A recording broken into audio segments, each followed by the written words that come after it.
Even if you've never seen a game of VCS before, you might know who GAM Esports are. They've been heartbreakers at Worlds several times in the past, and they have rightfully earned their title as eternal rulers of the region. Today, however, the Kings face a new challenge in 𝘀𝘀𝗺𝘀. After just over 2 years in the league, they have finally reached the playoffs, and they are ready to commit some regicide to continue to the finals to face Cerberus Esports. Hello, and welcome to the VCS English broadcast.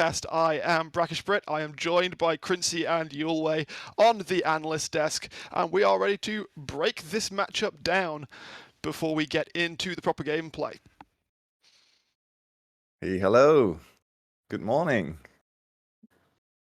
Good morning. Right. Don't be shy, gents. Okay, so obviously, well, slight monologue aside, let's get into the actual meat. And so often, these games very much rely around the jungle roles, and both of these teams have some pretty strong junglers, 𝘁𝘁 and 𝘀𝗀𝗺. 𝘀𝗋, what can you tell me about these guys? Right to the players. Both of these players are super important. Both of them are leaders for their team in MVP points. So on our broadcast, at least, we value junglers very highly. But the jungle role is probably the best role in the VCS, so that's to no surprise. They are very, very different players. So we are looking at two kind of different jungle styles. 𝘁𝘁 much more focused on himself, focused on farming. We know him from 𝘁𝗃. He's only played 𝘁𝗃 1 or 2 times this split, I believe, but he has found other champions that fit the same kind of niche. And first and foremost, that's 𝘁. He really likes to play his assassins now. He likes to be very selfish with those picks and just demand from the other players to take turret aggro to enable him to go into the backline. And on the other side, 𝘀𝗀𝗺 is the complete opposite. He's the engine of the team. He's the one that keeps the show running. He's the one to go in with Xin Zhao, probably his best champion. Maybe not individually, but definitely the best champion for his team.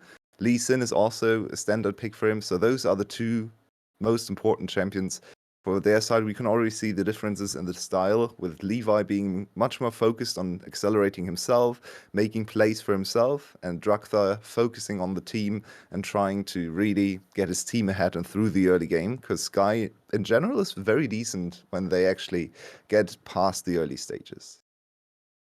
So, if 𝘀𝗋𝗋 can, not 𝘀𝗋𝗋, if 𝘀𝗀𝗺 can carry them past that point, we'll possibly see them in quite good stead. And obviously, when we want to talk about sort of standard conversation points, we often see jungle matched up with the mid lane. And 𝘀𝘀cie, I wanted to ask, how do you feel about the matchup 𝘀𝗀𝗺 and 𝘁𝗃 sat in the mid lane? I think this is one of the matchup where I actually think 𝘀𝗀𝗺 can really strike here. Usually, I would heavily favor GAM overall, but that's another point to have. Speaking of this mid lane matchup specifically, we have 𝘀𝗍𝗻 on one hand, who has like a very great split so far. He definitely plays all the meta picks right now. He weirdly enough plays a lot of 𝘁, which isn't the best champion right now, but he has a very good win rate on it. Also 8 games played on it, and he is absolutely smashing it in the CS department every game. Has a CS differential of 70 at plus 50 minutes. And 𝘁𝗃, on the other hand, he's like the star mid laner, but this bit he hasn't really shown up that much. He also likes to pick the melee mid laners like the Renekton, like the Zed, like the Yone, also 2 games of Galio, and he's been more of an enabler for his team rather than the hard carry. And this might be like one way for 𝘀𝗀𝗺 to break open the map. I think one How very about the... important thing, sorry, Oh, just no, to no, go chime ahead. in. Very important, of course. We saw it yesterday already. We're going to talk about it in draft a little bit more. But yesterday, the series was all about Viktor, right? Both teams winning on Viktor, and then he was finally banned. These two teams can play the Viktor. They've shown us some Viktor, 𝘁𝗃 and also 𝘁𝗊𝗺 for the side of GAM, but much more from 𝘀𝗀𝗺. So maybe that's also a point to once again go with 𝘀𝗀𝗻𝐺ie's point that here is a matchup that can go in 𝘁𝗍's favor, even though it's GAM they're facing.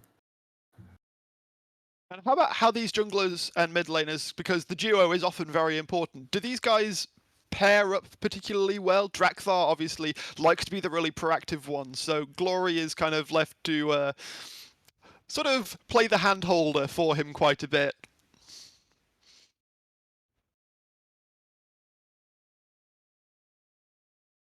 Sorry, can you repeat the question? How the jungle mid lane duos pair up. Obviously, as you said, that since 𝘀𝗀𝗺 is meant to be the driving force for this team, does that mean that 𝘀𝗺ry is often needed to handhold him a bit? I mean, needing to handhold is like a somewhat negative connotation to that, I would say. I would just say they are both like doing very well on their own regard and just like to help each other out. I mean, of course, if you have a good mid lane priority, you also have it easier in the jungle going on for 𝘀𝗀𝗺, and both players just have been stepping up on their own and also enabled the team to really make the playoffs this time, because they were somewhat of an underdog initially coming into the split, and with 𝘀𝗀𝗺 showing up the split and also 𝘀𝗀𝗺ry being here, being in a position to really smash those lanes, I think that 𝘀𝗀𝗺cie really found the heart of the team, and I would say that it's a mid-jungle duo. Somewhat similar to 𝘀𝗀𝗺ry, I would say, but with 𝘀𝗀𝗺ry, like the discrepancy towards the bot lane is a little bit bigger. So yeah, 𝘀𝗀𝗺cie definitely found a way in here. And funnily enough, it's actually kind of similar on the GAM side, even though the champions they pick are so different from what 𝘀𝗀𝗆 brings to the table, much more individually focused or with individual agency.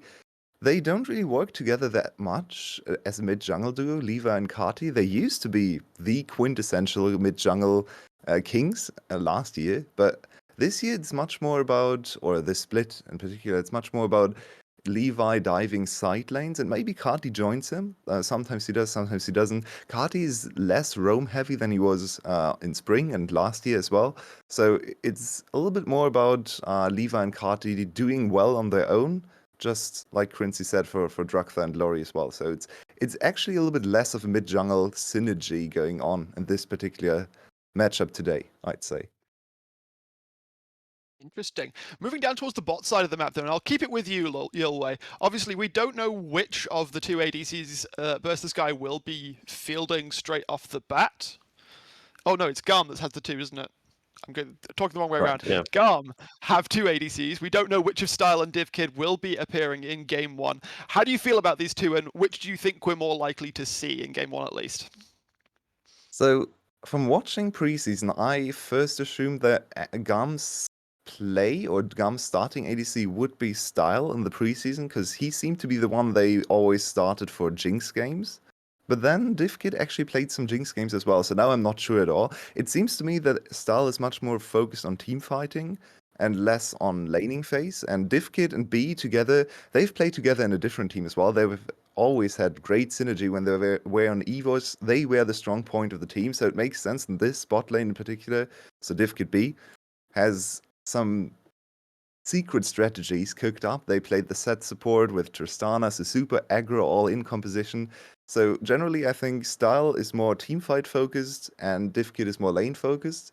I'm not really sure what they are going to go with, but looking at the last few games, I would actually think 𝘁𝗀𝗆 comes in first here, and maybe they contest something like the Kai'Sa away from 𝘁𝗀𝗆, because of course 𝘀𝗆 has a very particular champion pool in the bot lane. So I personally would probably go with 𝘁𝗀𝗆, but who knows? Both of them are good players. I think champion pool is like the right word to really focus on here. I mean, usually we would want to see 𝘁𝗀𝗆 because he has looked at the better AD carry overall, I would say. But the thing is that Style has played Caitlyn, but 𝘁𝗀𝗆 didn't. Caitlyn very much of a priority pick right now, and so is the Jinx, who is maybe also arguably better for the side of Style here. But what I actually want to see is them bringing in 𝘁𝗀𝗆, but 𝘁𝗀𝗆 actually being ready to play those top two AD carries here. And yeah, maybe also go for the Kai'Sa, which you just mentioned, 𝘀𝗀𝗈, which is a pick that is rising back to priority. And 𝘀𝗀𝗆, I think he played also before the buff set, came in 11.24B. And also 𝘀𝗀𝗆, very creative champion pool. I really looking forward to see, maybe if he brings out the wacky stuff like the Ziggs or even the Kalista back again, maybe that is one way also for them to really punish the bot lane here. And I know that 𝘀𝗀𝗆 as well. I'm surprised that you didn't talk about the pentakill king, effectively, of the league. Has already picked up 2 so far in the regular split. Are we, how likely do you think we are to see some more pentakill action? Well, it's always possible. He's the main carry of the team. He's one of my favorite players, so I'm always hoping for more 𝘀𝗀𝗆 action. I would like to see him on more than just the Kai'Sa, but it seems like his team is working well around the Kai'Sa, and she got some buffs, as 𝘀𝗀𝗆cy just mentioned, so she's actually now a decent champion. They played her before she was even considered B tier, so I think the 𝘁𝗀𝗃 is a huge priority pick, and if he gets some 𝘁𝗀𝗃 games, if they get going in the early game, or rather don't fall behind too far, because I think that's the breaking point for the whole team, then yeah, just Pentakill is definitely possible. I think the chat is like 50-50. He either gets a pentakill or he doesn't. So yeah, our mean is like. I like that. Just straight to the point. I'd feel remiss if we didn't quickly cover the other two, but we do need to get to predictions fairly. So I know that 𝘁𝗀𝗃 is a player. Wow, forgot that word for a second. A player that does warrant quite a lot of talk. So I'm going to try and narrow it down your way. You've got 30 seconds. Tell me about 𝘁𝗀𝗃. He's my favorite VCS player of all time. He's amazing. He hasn't been quite as dominant as in Spring, for example, but his laning stats are still absolutely astonishing. And yeah, he's going to win every single laning phase. He needs to be careful not to die. So he's probably not the key factor today in today's series, as Ryuk or even Sehen will be able to play a decent game, but 𝘁𝗀𝗃 can get a 50 CS lead, and I expect him to get those kind of leads in at least 1 or 2 games today. So he's just a great asset to have for GAM. Agreed. And 𝘀𝗀𝗃, And what I were you going to think say about Ryuk? yeah, about Ryuk, he has been having a rough start of the split, but then kind of when 𝘀𝗀𝗃 found their identity, I would say he was basically doing his job very, very finely, mostly on the Renekton, which is not a pick we usually like, but they have a plan around it and they just execute towards it. So we are fine with him going for this pick. However, it is somewhat doubtful if Ryuk is even playing, because Zayn played the last series for the side of 𝘀𝗀𝗃, and they actually bet Cerberus, the best team of the league right now. And Not maybe this because of just Zayn, though. not because of Zayn, that is very fair, because he was getting absolutely bullied there in the top lane by the side of Pan, who usually doesn't really win lanes that much. But yeah, let's wait and see what 𝘀𝗀𝗃 brings out. I would also expect Ryuk to play all the games, but there's like some oddball chance that they try to make a surprise pick with Zayn, maybe going for. I think he played the. No, he didn't play the Wukong. He played the Jace into the Wukong and got smashed, right? So that was not really an option for them. Gotta tell you, those 𝘁𝗀𝗃, while he smashes those lanes very much, he also plays champions that are usually very good in the laning phase, but he still is very clearly likely the best individual talent in the top lane in the whole VCS. Right, with that all said, let's talk about predictions and start off with you, 𝘀𝗀𝗃. I know that there's a third prediction that we'll get to in a second, but we'll start with you first. How do you think this series is going to go? So I need to check if 𝘀𝗀𝗃's actually updated my prediction or not. Yeah. Okay. Yeah. So I was really torn on which team to predict here. I initially came in with a GAM 3-2 prediction, but because that's not interesting enough, because everyone else is going to predict GAM, I changed it to 3-2 𝘁𝗃. And I actually think 𝘁𝗃 has somewhat of a legitimate claim to be called the best, or at least the hottest team on the VCS right now. They are on a 5-series win streak. The last series they lost was against GAM, in fact, and they played them very closely while they were still on very bad form. I think I watched those games back, and I thought to myself, okay, if they don't fall behind 4K gold in the first 5 minutes, then they just straight up beat GAM easily, because the games were very close after GAM stomped the early game. So I looked at those games, I looked at GAM's recent performances against Cerberus, and to me it seems 𝘁𝗃 today actually has a decent shot of beating them, because they are more cohesive, they have a plan, and if GAM can't break their drafting strategy, the very obvious things that always happen in 𝘁𝗃 drafts, the Xin Zhao focus, the 𝘁𝗃 focus, Rel Leona in the support position, then I feel like this is possible today. We could be looking at one of the biggest upsets ever in the VCS. And what about you, 𝘀𝗀𝗃? Well, I'm going for the boring prediction right here. It's GAM 3-0, the favorite, coming back towards the finals to reclaim their title here after they got it already in spring. I think GAM really has the edge here. They only really had one very tough loss, which was against Cerberus, where they also didn't look too bad, I would say. Despite them losing to Cerberus and despite 𝘀𝗀𝗃 winning against Cerberus, GAM still convinced me more, I would say, because the early mid game was just better, and GAM is the most aggressive team in the VCS. I think the plan of 𝘀𝗀𝗃 also is not that hard to really deconstruct on the side of GAM either. I think they will go in with a plan on their own and just try to counter it. And with the individual mismatch in the top lane, I think, and also the bot lane, if they go for the right AD carry, I think this should be their series. I believe I also put a slightly more conservative 3-1 towards GAM, but I definitely agree with you. And I believe we also have one more prediction to get through. Production, if you would be so kind. All right. For this semi-final, there are 2 bowls of food, clearly labelled 𝘀cie and GAM.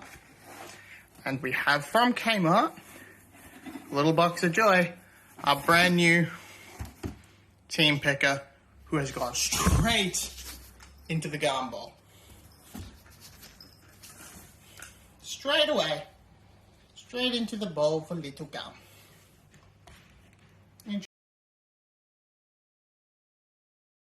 And that seems like a 3-0 from the cat. That seems like a pretty convincing GAM prediction coming through from the cat. So, These Australian animals are so boring. They always predict the the favorite. What's happening here? But they are right. I mean, yesterday it worked as well for Rakan, so why would the trend not continue? That's a fair point. Much as I like that your prediction is spicy your way, yeah, it's really hard to bet against GAM when they are, as I said in sort of the preamble, they are the kings of the region, and it's just going to be very tough to see if they can be knocked off the pedestal by the, I'll air quote, upstarts, since BTS have been looking, as he said, on a complete hot streak coming in towards these playoffs. Yeah, so I'm still undecided when it comes to GAM's power level.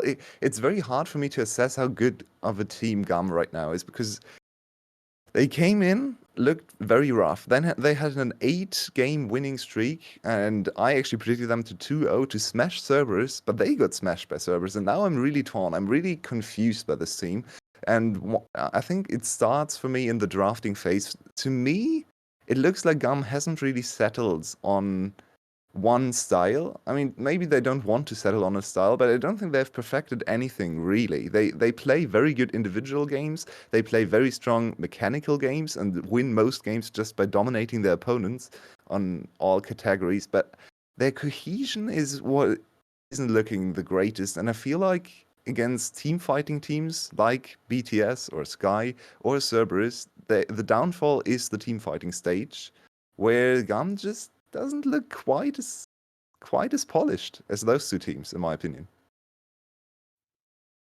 𝘀cie, do you have any further thoughts about specific? We haven't talked about the support matchup yet, actually. Obviously, we did bring up 𝘀cie in the ADC conversation, but since we've got a little bit of time before Champion Select, do you want to dig into that a little bit deeper?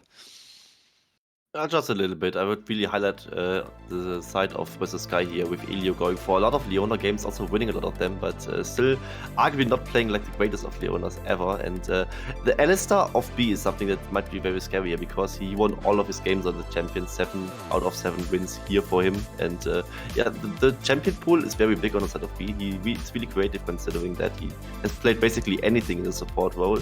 And yeah, I'm looking forward to see maybe if there's like a counter pick for the bot lane that might work out well on the support side of GAM. But GAM's on the right side now. Ryu got his first pick connectness, I just see it. And yeah, we're in for some interesting things in the draft. Also, Style is playing, by the way, which might be a key factor here. And his Caitlyn also got taken out. So there are 3 very important things I'm already seeing in this draft. So first off, GAM choosing red side. As the higher seed, they got to choose. That's confusing to me, but they want to get away 2 of the picks. And you can see, this is quintessential 𝘀cie.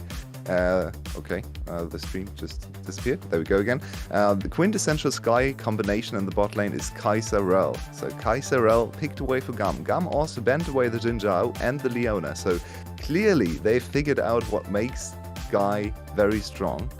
So this is already reassuring for GAM fans, and 𝘀cie has to dig deep to find another style, because this is basically how they played their entire second round. The 5-0 winning streak was all about the 𝘁cie, all about the Xin Zhao early game, and now they're forced to go for a different champion, another very aggressive champion, which is the Xayah. And let's see what support they could pair this with. Maybe Rakan coming in here. I'm just wondering, where Victor, where Jinx, what does this draft do for now? I think Victor being completely left out is super weird to me. I mean, you would maybe like, I see why you pick react first for Ryu to just secure it and have a stable matchup against Kiaya. I also think it makes sense to like take Kai'Sa away from Aomine. going for the Xayah that early, I'm a little bit surprised by that. And also the Lee Sin. I mean, at least like on blue 3, you would usually just go for the Victor right now. But apparently, 𝘀cie chooses against it, and now GAM gets the opportunity to ban it, or even maybe pick it themselves, or maybe bait the ban out from the side of versus 𝘀cie. Yeah, GAM still isn't really comfortable on the Victor. Like, they've shown us some games, they've won some games, but it's not really their style. So I think if they can somehow get away from the Victor, if they can somehow manage to draft without Victor, just ban it away in the second phase, that's definitely going in GAM's favor there. Okay, looking forward to the second ban phase, I was going to say that obviously, since Xayah is picked first rotation, but not the Rakan, then it seems like a kind of a no-brainer to ban it away, and GAM do indeed reward my prescience there. Jungle focus bans coming out against Levi here, 𝘂C and J4 taken off the board. However, the Viego has been left open, it does seem like he will snap that one up.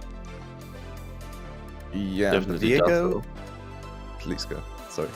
Yeah, Viego is like something that has been kind of a pick that is new to the VCS in general for the winters, because summer didn't exist, and in spring he was still bugged and couldn't be played. And Levi kind of found his identity again with this Viego pick, and it's a pick he really likes to call back now in the recent games. And yeah, now I really wonder what card he's going to pick. I mean, the top lane matchup is already looking decent for them with Jackson to Renekton, and yeah, really looking forward to see if they maybe still go with the Victor pick, or if 𝘀cie just chooses to go for a completely different style here, because that might just be what GAM wants to play, since they haven't looked too comfortable on the pick and haven't really had much priority on it.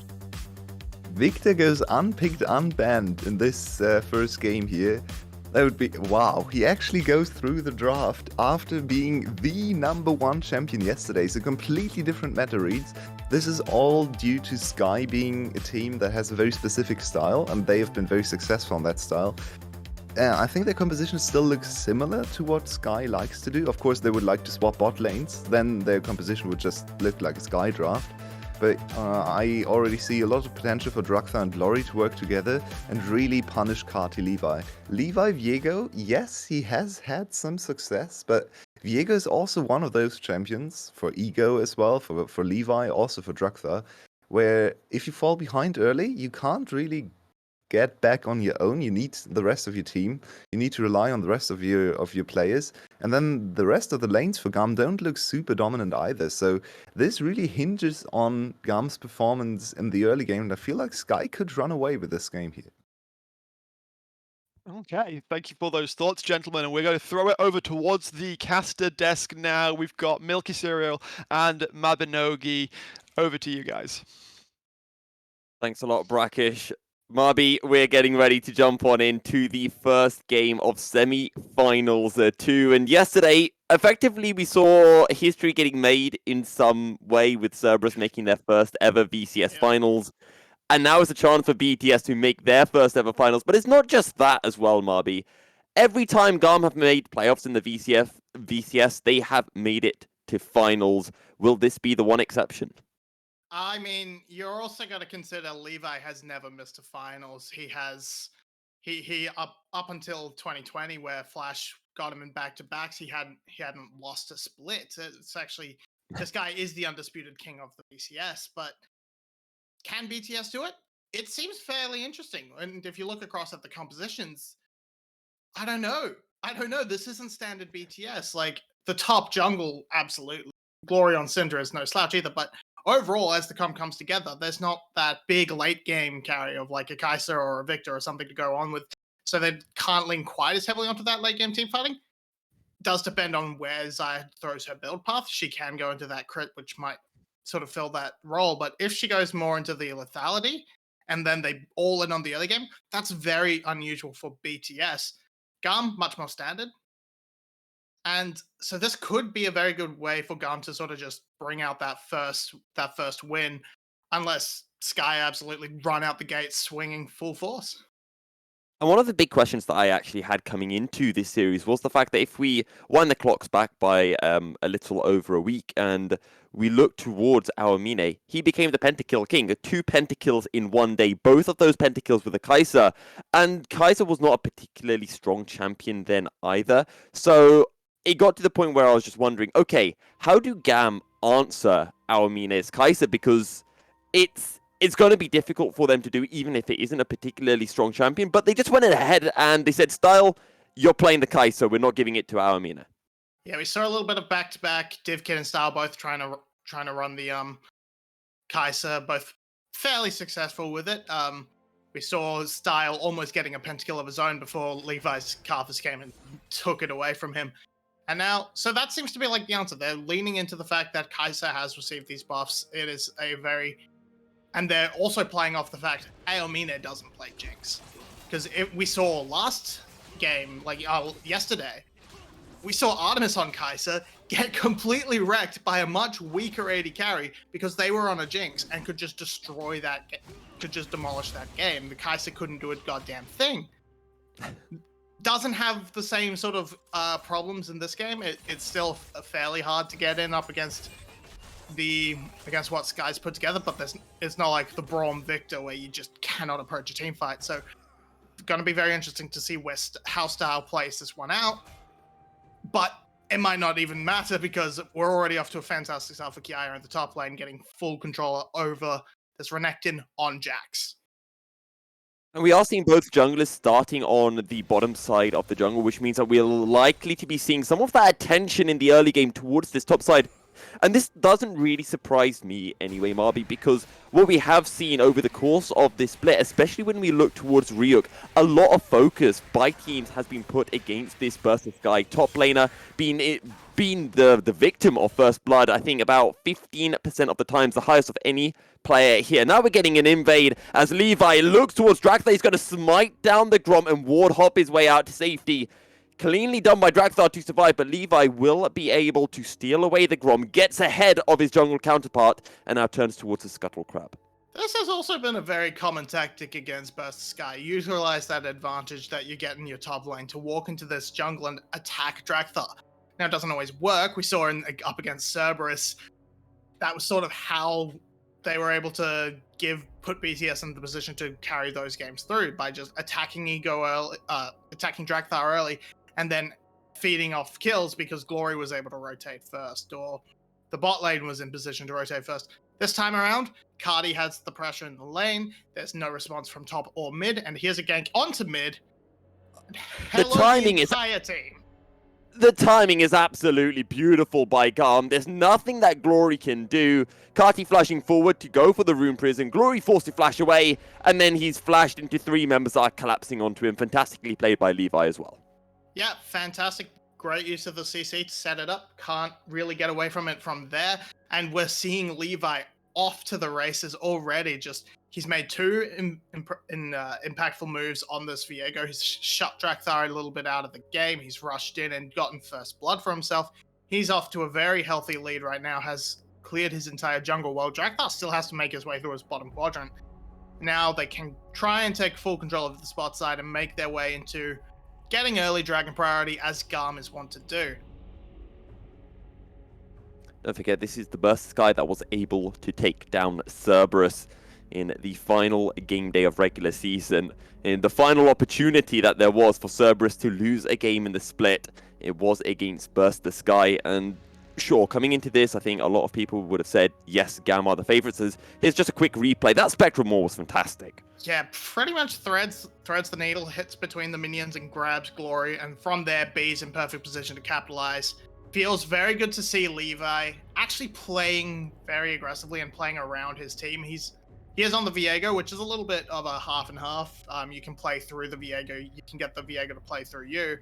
But I'm glad to see Levi move away from the Zed and the Kindred and all that as his go-tos. I like to see Levi as the playmaker setting up his team rather than being, yes, come to me, come give me all your pressure, give me all your belongings, I will carry in the late game.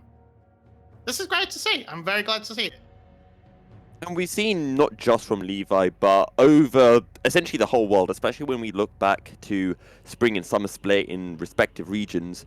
If a Viego can get ahead, it can have so much impact in a game, in team fights. If it's able to get resets, it becomes near impossible to win a fight if the Viego plays the fights correctly.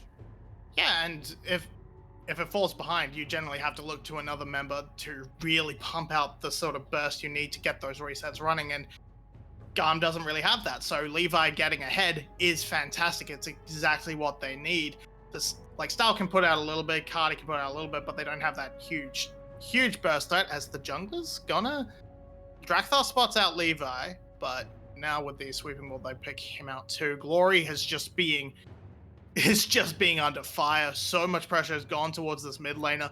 They know they don't need to worry too much about Ryu. 𝘁𝗏 should be just fine and could even win that on his own. He's down a little bit right now, but that's sort of the matchup, and with that pressure, he's going to clean it up just fine. But 𝘀𝗀, he's been the standout star. He's been the super carry for 𝘀𝘀cie, and they're throwing everything at him just to keep him down.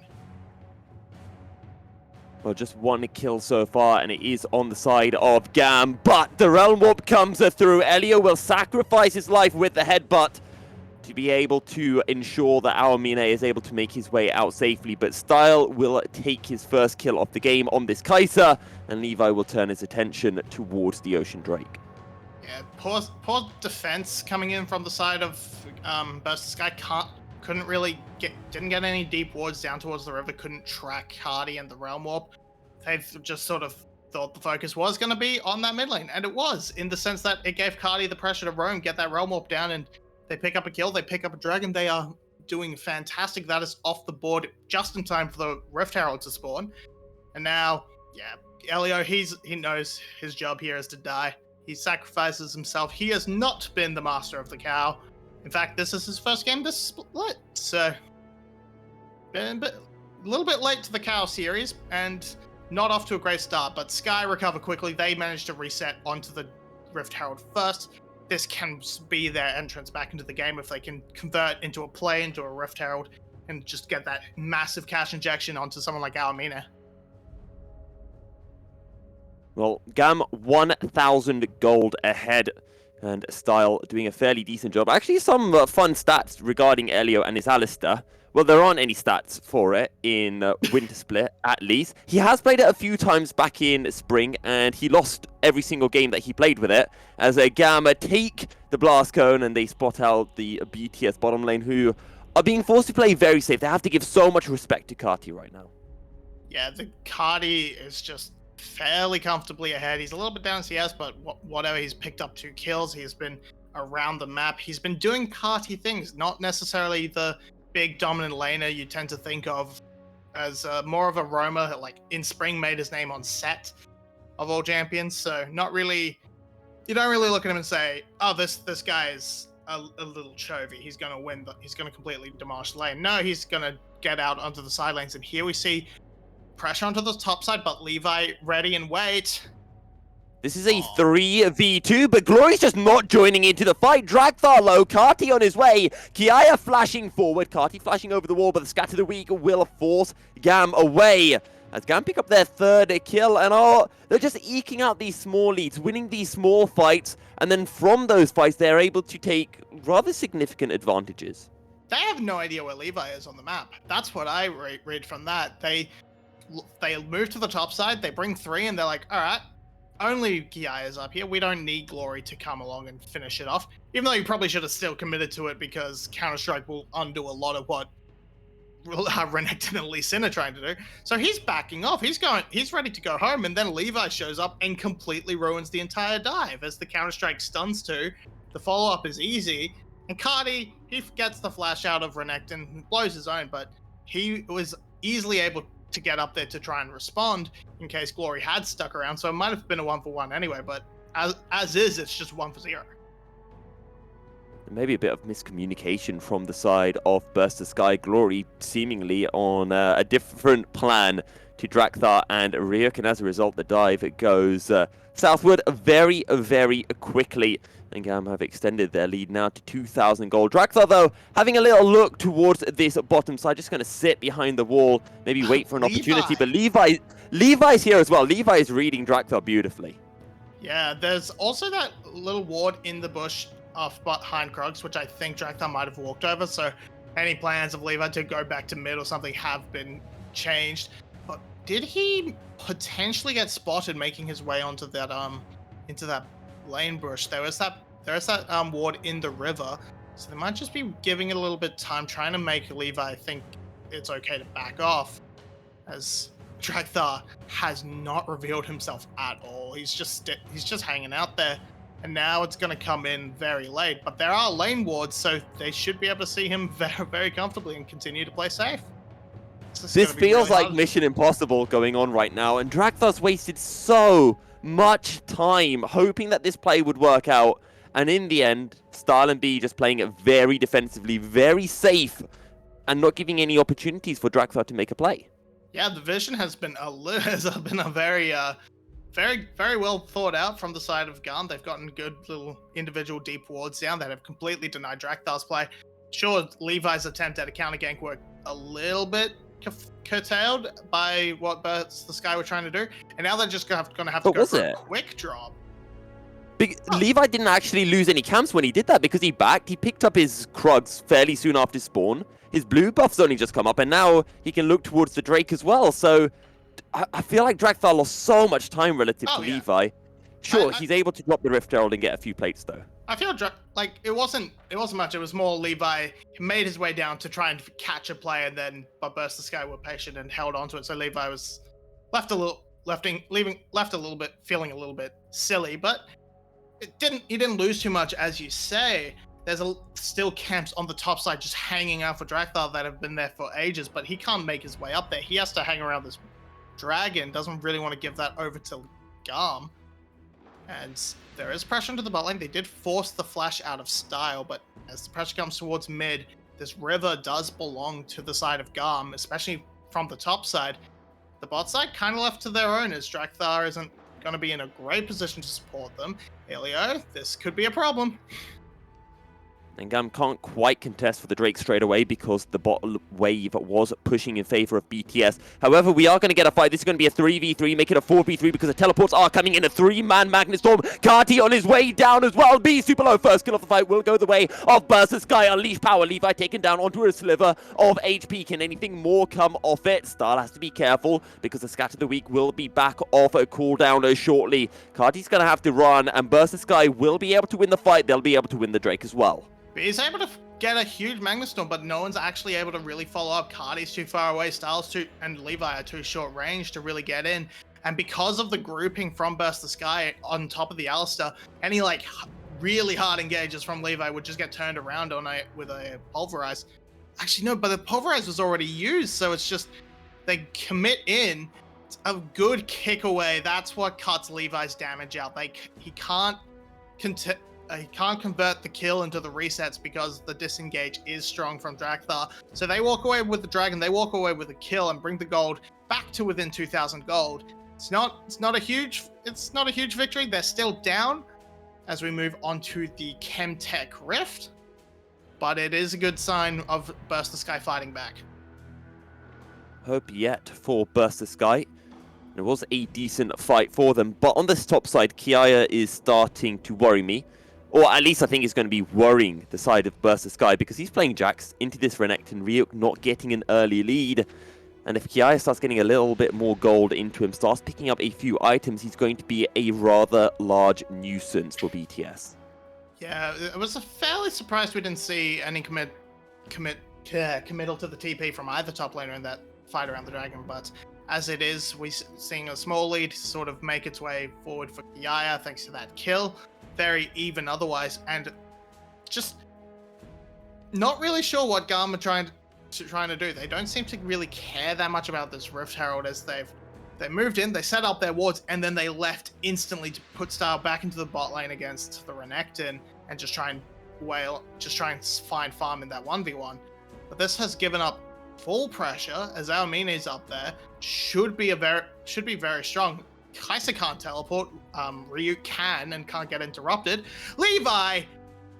Well, Levi is going to be able to steal away the Rift Herald. Beautiful combo onto B, all starting off with 𝘁𝗀𝗺. And sure, GAM are able to get the objective, but it is only the second Rift Herald. BTS are going to be able to pick up the kill, and they're going to be able to push in this mid lane. 𝘁𝗀𝗺's going to have to be very careful, because otherwise he could get caught out and gift away another kill to BTS. Yeah, they're going to grab this mid lane turret, which is huge. 𝘁𝗀𝗺 is going to get a lot of damage onto that bot lane tower as Ryuk teleports into the top side doesn't really get anything besides B. As here we see they grab the kill, and then they decide to leave, but they have to leave B to his fate. He got caught in the combo. He can't do much. Hasn't got an aftershock rune or anything to make him tanky. Is building towards a I'm not sure what that's going to turn into. Probably a Chemtech. What's its face? The run fast thing. But I forget what it's called. It's not 𝘀𝗆𝗆 because that's the enchanter item. But yeah, the purple one, what used to be Righteous Glory. Yes. Yeah. Turbo Chem Tank. Chem Tank. That's it. That's the one. Thank you very much for that, 𝘀cie. So he's going to take that. He's going to run really fast into the middle of 𝘀𝗀𝗆 and trying to find these engages, which is very standard for B. He tends to be the only real hard engage that GAM ever drafts for.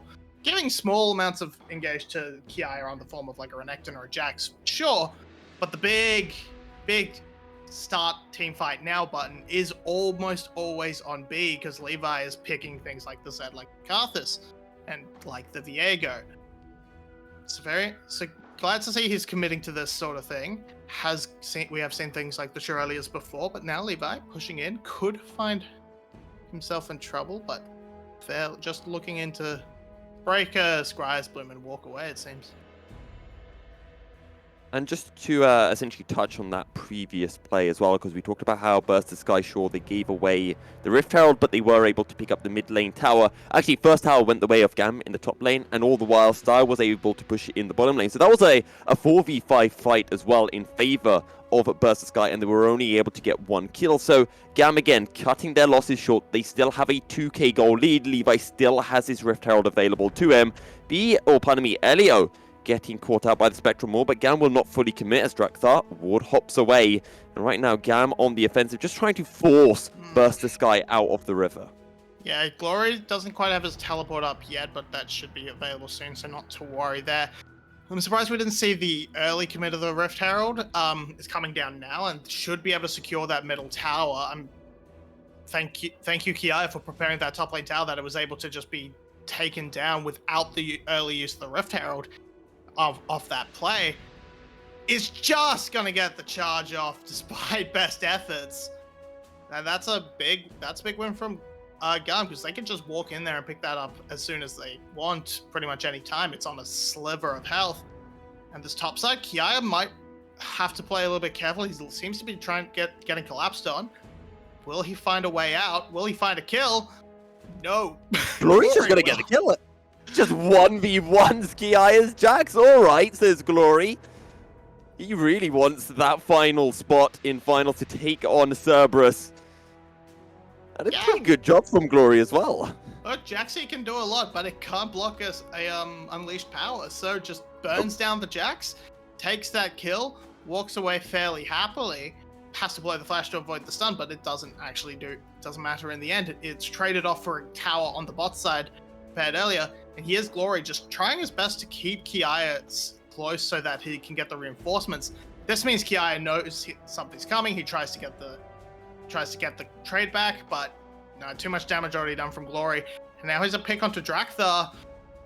There's a lot of spells, a lot being used to collapse onto 𝘀𝗀𝗆, and in the end, 𝘀𝗀𝗆 will get taken down. And this means it's practically a Baron on spawn for GAM, because 𝘀𝗀𝗆 do not have their jungler available. They do not have a smite available. 𝘀𝗀𝗆 might try to take this fight because the health bars are starting to go a little low for the side of GAM. Ryuk making his way in. 𝘁𝗏 going to find the engage on Ducati. This is a 4v5. Glory trying to sit back. Does not have the unleashed power available just yet, as the Blade Caller will be able to find 1 kill. And 𝘁𝗏 is going ridiculous, finding so much damage. Now they look on to 𝘁𝗏. 𝘁𝗏 will be able to find somebody, will not be able to find anything more than that. 𝘀𝗀𝗆 get 3 kills, and sure, GAM have Baron, but it is only on 2 members. That was that was the most GAM play I've ever seen. They're like, all right, we got 1 pick. We've committed everything.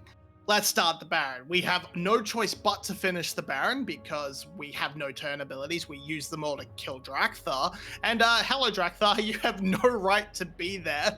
And you do rightfully get punished for it. But here we see so much committed. The Rel ult, the Kai'Sa ult, the Realm Warp. And you have nothing left. And now 𝗀𝗀 might have been able to try and push a little bit further, but they wanted to wait for 𝘀𝗀. And because it's a 4v5, GAM feel overconfident on this turn, but 𝘀𝗀's first Counter-Strike does absolutely nothing. And because of that, there's just so much free reign to go through for the side of versus 𝘀𝗀. 𝘀𝗀 is able to pop up. 𝘀𝗀 doesn't even try to flash the pit and run away. And even though 𝘀𝗀's second Counter-Strike does so much, his damage is already gone. He can't do anything. Everybody's dead. So he ends up trading his life away. Well, not trading, just giving it away. And it's a huge win for versus 𝘀𝗀. They get back into, how are they still down this much gold? Never mind. This Baron, look, it wasn't a great play from GAM, but they're not actually hurting too much from it. They're still 3k ahead, which means a lot less at 22 than it does at like 15. But, you know, also, damn it, 𝘁𝗀, you going for the 𝗀𝗶𝗹𝗀. If I see a frozen heart out of you, I'm going to not be happy with you. I think it's all going to be on 𝘀𝗀 to essentially find the damage onto 𝘁𝗀 if more and more armor comes through. Sure, there are Merc treads, but 𝘀𝗀 has got the Void Staff in the inventory, so we'll be able to get through a lot of that magic resistance. Yeah, I mean that's a very healthy 𝘁𝗀. That mana scaling doing a lot of work. And here's the kill onto 𝘁𝗀. Did you say a healthy 𝘁𝗀? I'm seeing a dead 𝘁𝗀, and to me that's not healthy. He was healthy until he was dead. Very true. Yeah, I'll give you that one.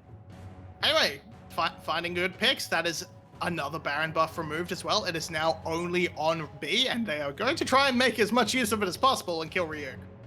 GAM say, if you collapse on our mid laner, we will collapse on your top laner. The teleports are coming in. 𝘀𝗀 is taken down. 𝘁𝑚 will be able to find the kill. Good stolen scatter the weak coming through. 𝘀𝗀 jumping on into the fray. A 3v4. But 𝘀𝗀 not going to be able to find the kill, but they just look towards B, and they're going to be able to find the kill. And 𝘀𝗀 throwing out the feathers. 𝘀𝗀 buying so much time. 𝘁𝑚 will be able to find the kill onto 𝘀𝗀, but 𝘀𝗀 will be able to get the double kill. Now they're looking towards Style. Sonic Wave will be able to find his mark. Does 𝘀𝗀 look to go in, as the dual daggers will not be able to tag on to Style. Red buff. 𝘀𝗀 got the red buff. Yeah, 𝘀𝗀 gets red buff. It's actually a huge turnaround from 𝘀𝗀. That should have been easy pickings for GAM. They pick up 𝘀𝗀. Nothing that guy can do. Easy enough. Teleports a little bit late from 𝘀𝗀, and he's sitting there going, crap, I wish I could cancel this. So now you've got a 3v5. Yeah, it's easy. It's easy from here. You shouldn't be losing so much, but they commit to this dive. They don't just try and settle onto the tower. B gets separated and run down by 𝘀𝗀, and 𝘀𝗀 just perfectly positioning, able to avoid so much damage in that last blade caller, just picking up before the reset. 𝘁𝑚 can't do anything. He gets popped, and 𝘀𝗀, they are still keeping it at that 3k deficit and it means less and less as the gold raw values get higher. It does start to mean less and less, but you know who's getting bigger and bigger? 𝘀𝗀, 4, 0, and 3, 2 items completed. He's going to be doing so much work in these upcoming teamfights. And to go back to that 𝘀𝗀 teleport, I don't know if it was a case of he teleported too late or too early, because if he teleports maybe 2 seconds earlier, it's fine. If he teleports 2 seconds later, it's also fine. He just teleported at the worst time when nobody else was there. Yeah, he couldn't do it. He couldn't get anything done. He just, feeds it over. Teleports at a terrible time, but his team is there to bail him out. 𝘀𝗀 picking up the spoils at 4-0-3, finishing off this Lord Dominic's regard to help cut through B, cut through the tanky members of 𝘁𝑚 and 𝘀𝗀 on the top side. And it dissuades the frozen heart a little bit more from 𝘁𝗀, and even hell, that extra health is gonna embrace the bonus of LDR. So look, fantastic pickup from 𝘀𝗀, not just sort of tunneling into my 60% crit IA. I really want to see what the goal difference is between the two ADCs, because Style also has 3 items, is 2 and 1 on the Kai'Sa. The CS practically dead even between the two ADCs as well. I think probably something else to bring up is the difference in rune choices between this Kai'Sa and the Xayah, because with a lethal tempo, it's going to be a lot more damage over time, whereas Style, I feel, has, I guess, more burst at the start of the fight or at the start of the trade with the Hail of Blades proc. Style absolutely has that hail blades to sort of survive lane. You need it. You can't really get through lane without the threat of that 1-2-3 into the instant burst proc of the passive. But from here, yeah, it makes her a little bit more bursty. The Kraken Slayer into Runards should make her DPS fairly comfortable up against 𝘀𝗀𝗋𝗀, but by the same token, yeah, that lethal tempo in an extended trade should end up doing a lot more. Here comes more plays around the Baron. Ryuk having to deal with a little bit of fancy double side lanings as 𝘁𝗏 hanging out in the jungle, lurking. He wants to try and find that sneaky collapse with the Realm Warp. But on the top side, it means GAM have to be very careful and not really push too much, as there's not great response. Both solo laners do have teleports, so can respond to plays like 𝘀𝘀 trying to start Baron rather. But two dragons apiece, Ryuk's dead. Is Ryuk dead? He's going to drop down the Dominus. He's going to try to buy as much time as possible. Flashing away as well does Ryuk. But all the while, 𝘀𝘀 can't find anything anywhere else on the map, and GAM are going to be able to get the tower. So the tactical play, the tactical decision by GAM to send two members to the bottom side works out in their favor. Works out great. You don't get the kill as Sterak's too good, Dominus too good. There's just a lot of survivability on the Renekton. But they do get the tower. That is important. That's a nice bit of gold into the pockets of Jax and 𝘁𝗏. So they are getting ever closer and closer to being just dominant late game threats that can 1v19 fights. Zhonya's now complete for 𝘁𝗏. He can play very aggressively as he has that safety button. Just sort of looking to where we're going to play around this Baron right now. Teams have been fighting over the vision. Now there's not a lot to play on for the bot side of the map for the side of GAM, so they don't have to commit 𝘁𝗏 down there. They can play much more aggressively and keep him close. They're going to keep Jax on the split push, because if he gets any alone time with those towers, he is going to be melting through them. While both teams just essentially posture over Baron without wanting to start on Baron, all it means is that we're getting closer and closer to Chemtech Drake. And a Chemtech Drake for either side at this point will be able to take them to Soul Point, where one more Drake essentially means they get the Chemtech Soul, which is a very, very strong soul. Actually, the strongest soul in the game. And we'll see which team will be able to get one step closer to it. 30 seconds until the Drake is spawned, and we're going to be seeing both teams starting to posture around that bottom side river to get some vision down. And you really need to take a look at the supports. They're going to be so important. B is the big fight starter for GAM, as mentioned earlier, and 𝘀𝗀𝗋𝗀 can completely deny it, or alternatively, he can start it up on his own with a big combo. Drakthar also should be hunting for a pick, as we see a very good pincer coming in for GAM. They are going to collapse onto, actually no one on the mid lane, that was just a ward hop. Me getting excited for a leap strike, but here we see Drakthar onto Levi. Drakthar taking the resonating straight onto Levi. There's a Realm Warp that has been started by 𝘁𝗏. They're looking for the flank. No one was in the Realm Warp. The pincer Drakthar is going to be able to find 𝘁𝗏. 𝘁𝗏 goes golden, but 𝘀𝘀 are all looking onto the rise. They're going to be able to find the kill. Killer Instinct coming through from Star. A three-man pulverized down, but the Xayah has fallen. 𝘀𝗀𝗋𝗀 is out of the fight. Still a 4v3 in favor of a BTS. They're going to be able to lock down the members of GAM. 𝘁𝗏 does not have the damage. Has already used the unleashed power. They're looking for 𝘁𝗏. 𝘁𝗏 going to be able to jump into the pair and out, but the rest of GAM are falling, and 𝘀𝘀 will win the fight. They'll get 4 kills for 2, and they'll be able to pick up the Drake as a souvenir. 𝘁𝗏 hanging out on that backside, picks up, just getting repeated stuns out over and over again, disrupting GAM entirely. No resets coming through from Levi really hurt him, and now it's going to be Chemtech Drake. It's a 1-2 fight. It's a 1 soul point for the side of 𝘀𝘀, and they're feeling really confident. They can take these fights over and over again, as it's a really nice startup from Drakthar to pick off 𝘁𝗏. And from here, it's all just about keeping the 𝘁𝗏 down, not letting Levi and Style do their thing. He's so late, and this multi-man knockup means he's not able to get anything done. He can't find his way in. The scatter the weak off the unleashed power, the headbutt back, they can't get Levi to reset. He can't get an assist, and he just dies. It feels so bad. I really want to praise both 𝘀𝗀𝗋 and 𝘀𝗏𝗃 because 𝘀𝗀𝗋 starts at essentially at the top of the fight. Then he ults, he ends up at the bottom of the fight. Then I think he gale forces and flashes to get back to the other side of the fight, just trying to kite away from the members of GAM. But 𝘀𝗏𝗃 literally has his eyes locked onto 𝘀𝗀𝗋. Doesn't let him get away. As we see a scatter the weak onto 𝘁𝘁, but nothing more will come from 𝘀𝑠ky.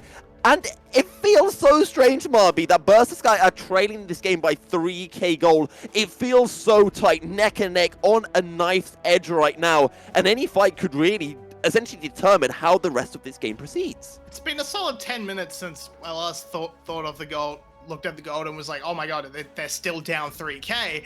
They're still down 3k, but it's been 10 minutes. They feel a lot more comfortable. It's a pick onto 𝘀𝗏𝗃. Yeah, Counter-Strike has already been used, and out comes a Magnus Storm! 𝘀𝗀𝗋 taken down, but what can Ryuk do? Slicing and dicing, trying to get onto 𝘁𝘁, but will not be able to find the damage. 𝘁𝗀𝗋 comes in. 𝘁𝗏𝗃 now looking for 𝘁𝗁y, but 𝘁𝗁y going to be able to walk out. Golden goes as style. Ryuk forced to run for the hills. 𝘁𝗏𝗃 goes golden. 𝘁𝗀𝗋 looking for a potential way in with the helmet pulverized, maybe with a Hex Flash, but forced to back out. 2 kills for 1. GAM coming out on top, but GAM have lost their jungler. Do they look to coin flip at the Baron because 𝘀𝗏𝗃 is still alive? This would be insane. You can't do this. 𝘀𝗏𝗃, he's not going to make his way over there. He's not even going to attempt it. So they're going to walk away with the Baron because, I don't know, I guess 𝘀𝗀𝗃 was just like, they wouldn't go for it. They don't have jungle. They don't have their jungle. They wouldn't do that. They do it. They do it. They pick it up. It's great. It's a big win for GAM. And it starts off with 𝘀𝗏𝗃 trying to pick off onto 𝘀𝗏𝗃, but grouping right up just for B to come right back in. But it's a tale of two supports. We see a nice clapback from 𝘁𝗀𝗃 to just keep them delayed, and Ryuk is able to do a lot of damage on the backside. He nearly picks up style as well. So that's a huge support play out of the front lines that managed to keep the fight reasonable, as 𝘁𝗀𝗃 and 𝘁𝗀𝗃 back. Oh, sorry, 𝘀𝗏𝗃 and 𝘁𝗀𝗃 back right off and are able to survive. But it's still just huge engagements from these supports. They are keeping everything. They are keeping these fights going. They are winning them for their respective teams. And now with this Baron, can GAM finally extend this gold lead into something meaningful? They've got it up to 5. Can they make it more? To be honest, I'd say the only meaningful thing right now is that 𝘁𝗃 soul. And that 𝘁𝗃 Drake will be spawning in 1.5 minutes time. If 𝘀𝗀𝗃 get their hands on that 𝘁𝗃 soul, oh boy, things are going to be getting difficult for GAM. If GAM are able to secure it, well, 5 minutes after that, we are going to be having the fight that will effectively decide the game. Yeah, and here we see what's coming up. We've got lots of pressure coming in. It's a minute left to go, a minute on this Baron. Not a lot taken. There's only 2 towers out for Sky to get, but they have terrible siege. They have next to no poke. They have no range to auto attack the tower.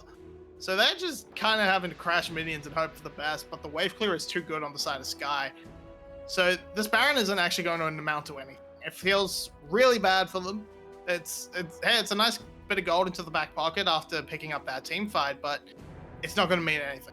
It can't mean anything. They can't.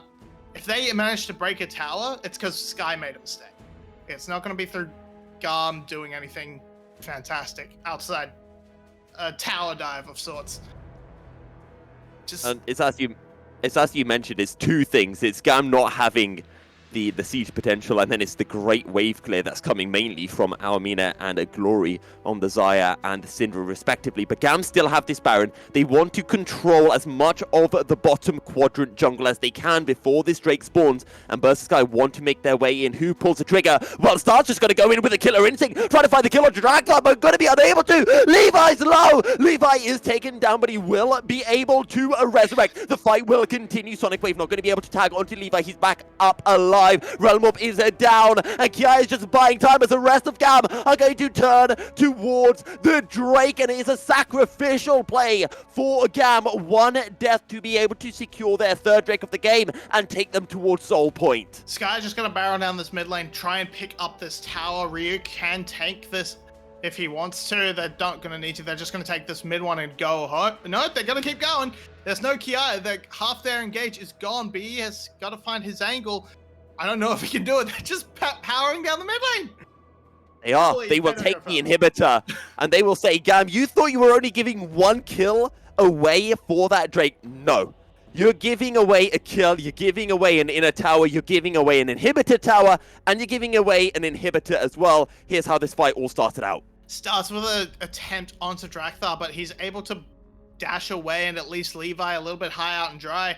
𝘀𝗀 tries to come in from the flank, but yeah, they decide very quickly, we need to realm warp in. 𝘀𝗀 makes the executive decision to kill himself and try and make sure that 𝘀𝘀 can't rotate, because they will need to deal with this Jax. It's fine, it's great, it works out. Unfortunately, now they're left in the 4v5 and they have inner track on the mid lane, so they take full advantage of it and just steamroll down, pick up that inhibitor, and now they should be able to easily leverage this into control over the Baron in a couple of minutes, the next Drake when that comes up.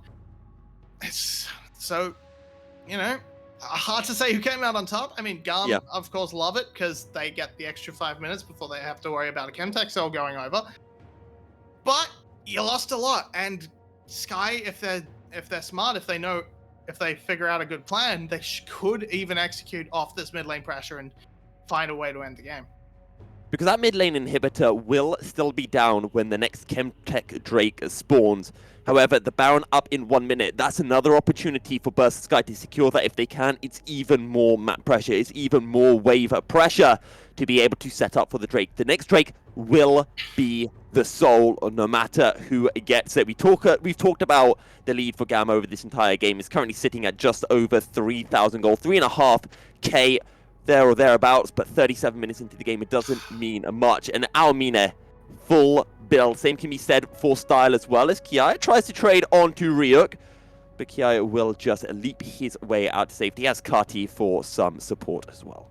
Shadow Flame coming out from 𝘀𝗀 wants to try and make the most out of this 𝘀𝗶𝗀 of beating in onto this 𝘀𝗶𝗀 shield as well as the Starax. You know, make sure you get that extra magic pen. Picked up a Morelos as well. Questionable, but sure, go off. That's what he's going for. He's approaching that 6-item mark. So is pretty much everyone. That's kind of the state we're at in this game. We have stopwatches keeping a few people at bay. Those will turn into Guardian Angels or Zhonya's respectively, depending on champs. Now Baron up. This is the big one. 𝘀𝗀 and 𝘁𝗀 are just putting down so much pressure. 𝘁𝗀 is here. 𝘀𝗀 down low. He's going to have to back and teleport his way in for the Baron if he wants to make a play. Ultimate down, and that could potentially be a big call, and that could be potentially something that determines how the next fight goes. And 𝘀𝘀 are aware of this. They're going to turn towards the Baron. If they could burn 𝘀𝗀's teleport and then just walk away, that would be fantastic for them. 𝘁𝗀 looking towards 𝘀𝗀, but he's not going to be able to land a Spectral more. And just both teams just playing it so slowly, so carefully right now, 𝘁𝗀.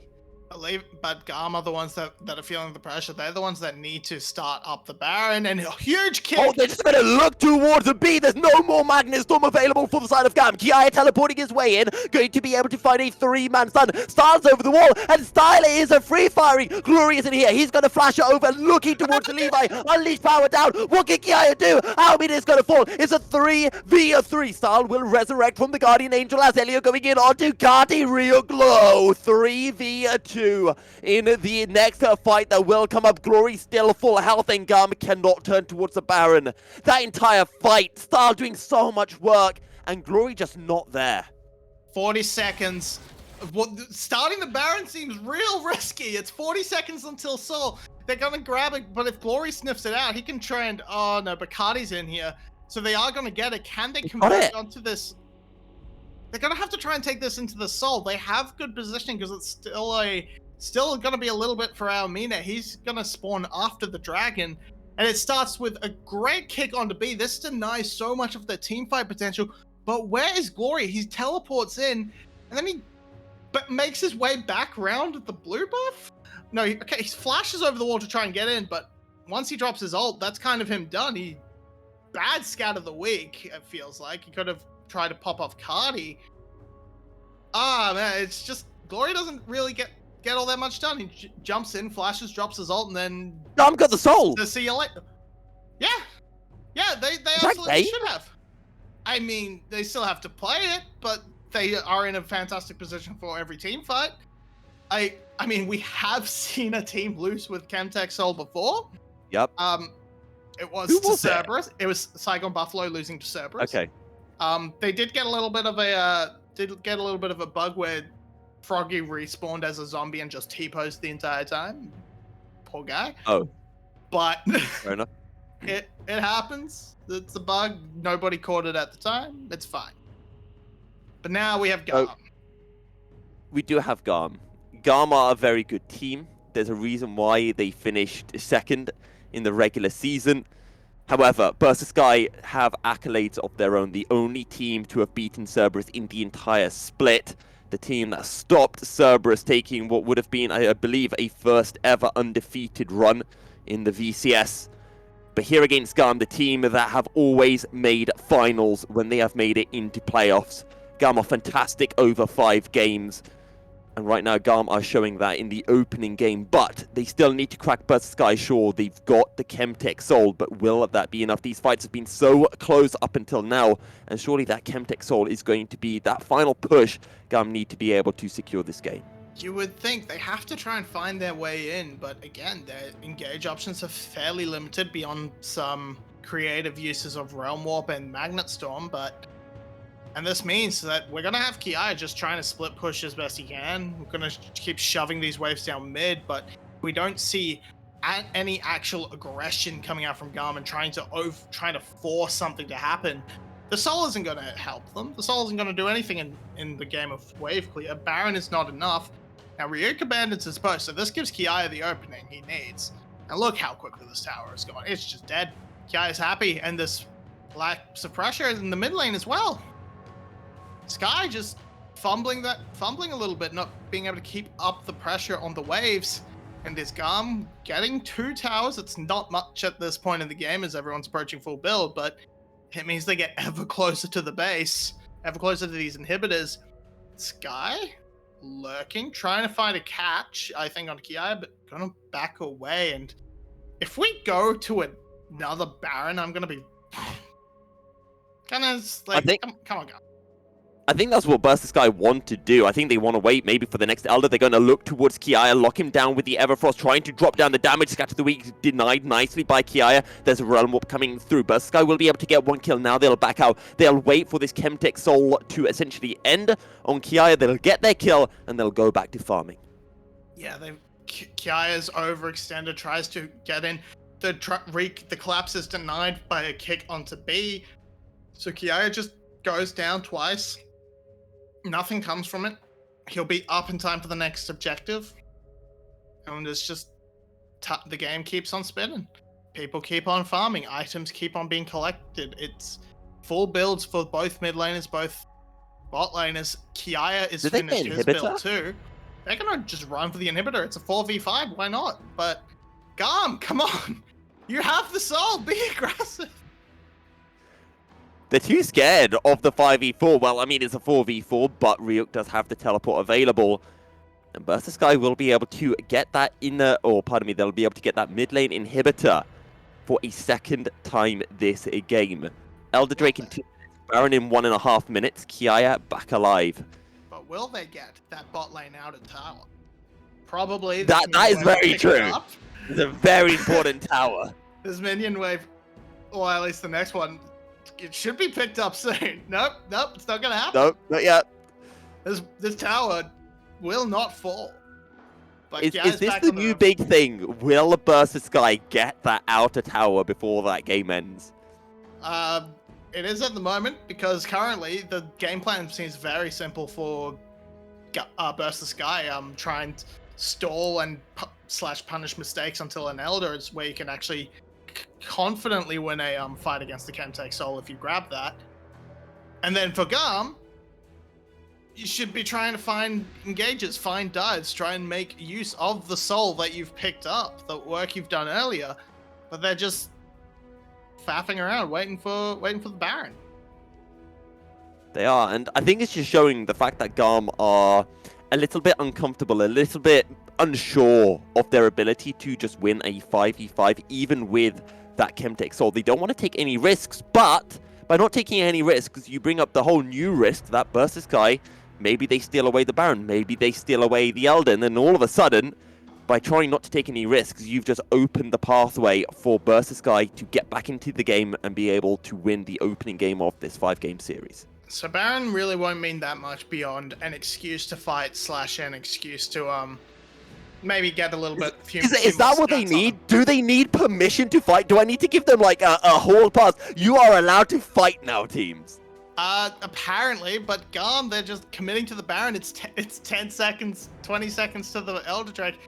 If I'm 𝘀𝗀, I don't know what I'm. 𝘀𝗀, what are you doing? You should be attempting to deal with the Baron at all. You should be immediately securing vision and controlling this Dragon Pit, but they've kind of given 𝘀𝗀 an opportunity to find a way in, so it's a fairly even setup around this Elder. 𝘀𝗀 have a little bit of positioning through the mid lane, but this topside jungle is an easy access point for 𝘀𝗀, and oh no, come on, 𝘀𝗀, you have to try something. B, it's up to you, buddy. B's on the flank, he's waiting, he's going to go over the wall into the Magnet Storm! It's absolutely disgusting from B. He finds the engage and 𝘀𝘀_𝗀𝗀 are going to get deleted. They might have 3 members alive, but it does not matter. 𝘀𝗀 on the run, trying to kite from Levi. He's actually fighting the damage, but he won't be able to find the kill. Levi steals away the soul, and a kill will come through, but it will just proc the 𝘁𝗀 soul. And the Elder Drake will go the way of 𝘀𝗀. 2 kills for 3. 𝘀𝗀 coming out on top, and now 𝘀𝗀 just going to push in the mid lane with an Elder buff, with a Baron buff as well. Yeah, and they should be able to end off this play. 𝘁𝗀 is up and can melt through towers. 𝘁𝗀 should be able to destroy minions. And what are Drakthar and 𝘁𝗀 going to do? They have, as soon as this wave arrives, you can't clear the waves fast enough. You can't kill the side of 𝘀𝗀, so they just kind of have to watch and wait. Glory's up in 15, but I do not think you're going to have the time. I don't think they have the time. 𝘁𝗀's going to go golden, and soon enough, the Elder power will proc. The power of the gods themselves. As 𝘀𝗀 gets taken down. Glory is flashing forward. He's trying to find something, but he will not be able to find anything. A very close game won, but it is a 𝘀𝗀 who come out on top. 50 minutes, just about. 48-40 for our game 1. Very well fought back and forth from both teams. 𝘀𝘀 holding on great. 𝘀𝗀 not finding that trigger until the Elder, and it was a 7-8 Drake game. Whew. If we go to 5 of those, I am not waking up tomorrow. I will be too exhausted. So I'm essentially getting 2 takeaways from this. One takeaway for the side of 𝘀𝘀_𝗀𝗀. Okay, maybe 2 takeaways. 𝘀𝘀_𝗀𝗀 need to work on their early game a little bit. They were able to keep in touch with 𝘀𝗀 despite having a slight goal deficit, but they kept themselves in the game. Second one was essentially control over objectives, just not getting the steps right. But then for the side of 𝘀𝗀, they had the advantage, but they just never utilized it properly, and maybe a little bit scared in the opening game of the series just to really force the game. Yeah, and it could be a little bit of comp. Only really having B to rely on, and having the Alistar as a sort of knockback. That might have interrupted their confidence for going forward. But yeah, I think more bloodlust from 𝘀𝗀, please, and a little bit cleaner early game. Maybe fall back onto your comfort if you want to 𝘀𝘀_𝗀𝗀. Well, 𝘀𝗀 are 1 game closer to making their way to yet another VCS finals. We're going to jump on into a short break, and then when we return, our analyst desk will be breaking down the game and looking towards the 2nd game of the series. Stay tuned.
The night beckons while you dream.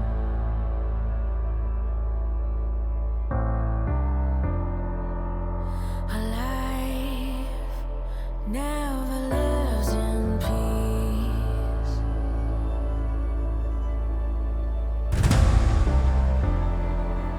As you stand upon the edge, woven by a single thread,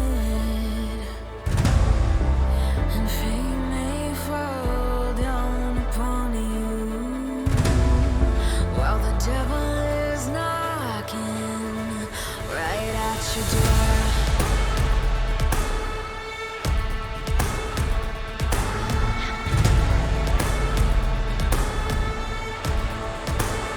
So are you restless? Each night you hear the drums of war. Awaken, awaken, the voice begins to call you while you hunger. A taste of destiny you're searching for. Awaken, awaken, the fight is at your door. Take up the cause.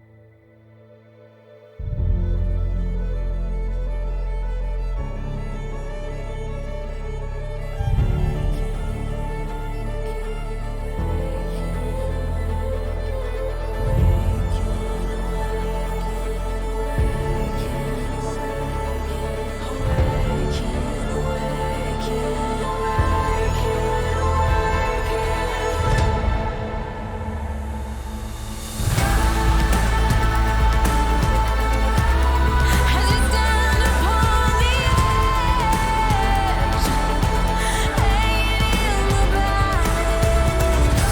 balance, and fate may fall down upon you, while the devil is knocking. So are you restless? Each night you hear the drums of war. Awaken, awaken, the voice begins to call you while you hunger. Taste of destiny you're searching for. Awaken, awaken, awaken.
And welcome back to the VCS English broadcast. After a titanic struggle in Game 1, it is GAM that come out with the win, but it was by no means a open and shut case, back and forth the whole way through your way. Well, this game felt longer than the whole series yesterday. Yep. We are in for a long one today, it seems, or at least a very exciting back and forth series, which is, of course, what we hope for. A lot of opportunities were squandered by both teams in this game. I feel like they probably had some jitters coming into the playoffs. It's still the first playoffs for 𝘀cie and the first in a long while for GAM, of course, with no summer split. So let's hope the overall level of play is gonna go up while the excitement stays the same. That'd be my hope for the next game. So in the pre-game, 𝘀cie, we talked about how a lot of 𝘀𝘀_ski's opportunities were going to hinge on whether they could survive early game aggression from GAM. That didn't really happen, but in the mid-game, they found plenty of opportunities to make up for that. For sure, but I would say this time GAM kind of drafted against the usual style here a little bit because they went for more with like scaling options like the Ryze into the 𝘁𝗀, the Jax into the Renekton, the Viego into the Lee Sin, and they kind of won the early game despite that. And I was actually very worried for 𝘀𝘀_skill there that the game was already in the bag for GAM, but that was absolutely not the case because 𝘀𝘀_skill was very decent at those team fights, especially like Viego. He didn't really look good in lane against 𝘀𝗏, and we didn't expect it, but he was definitely showing up in team fights there, and especially, I mean, 𝘀𝗀, he was probably like the best player on the Rift this game, despite not winning it, and yeah, GAM kind of got somewhat lucky that it was a 𝘁𝗏 stone maybe, and that it was a very strong stone for them to take, and I think this game should have been way more easy closing out by them, but it wasn't, because 𝘀𝘀_skill definitely also shows up to the task today.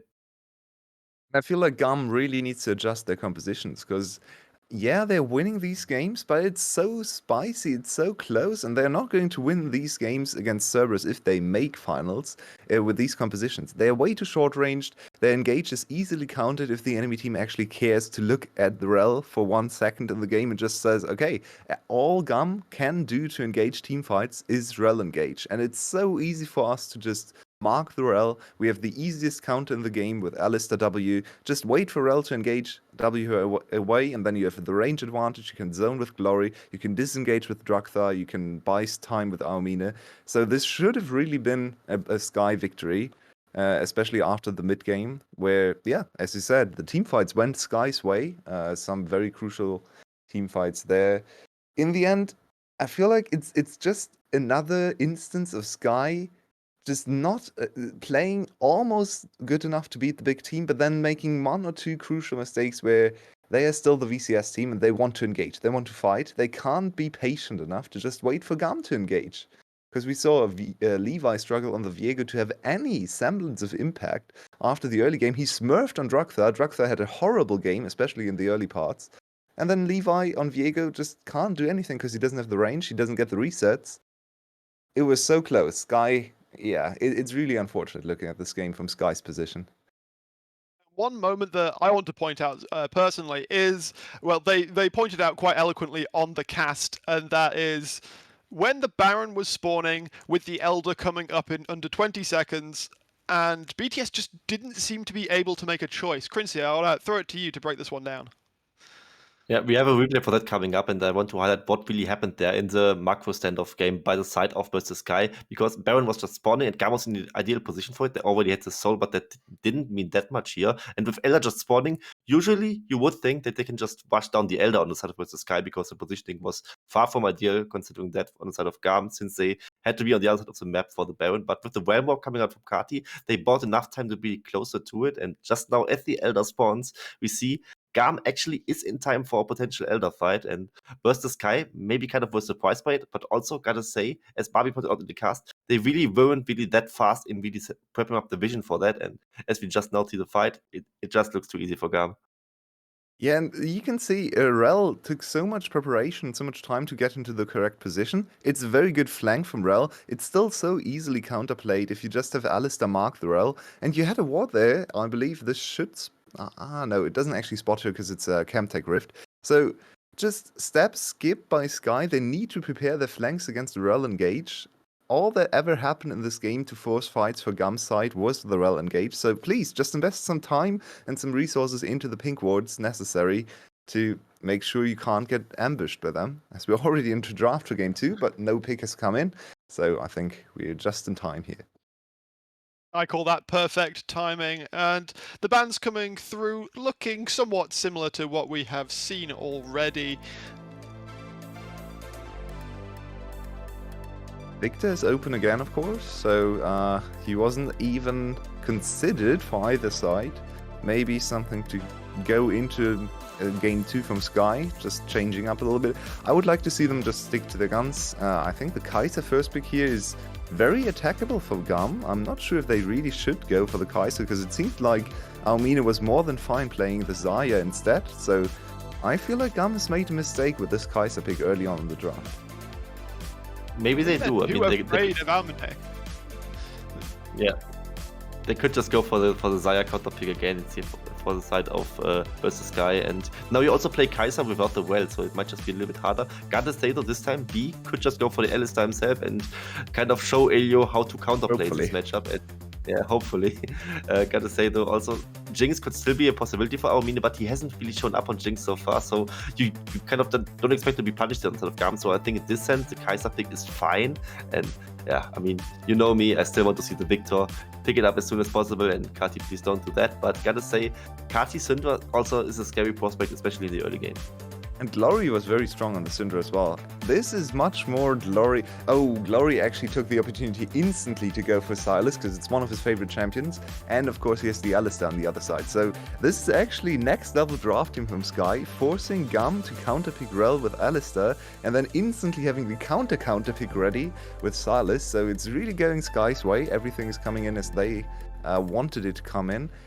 If I see another game where Rell gets 3 engages every time because the enemy 𝘁𝑠𝑡𝑎r does not keep his W, I'm going to lose my mind and I'm probably going to go bald at the end of this broadcast because this can't keep happening. Please, teams, it's not that hard. It's one of the slowest engages in the game.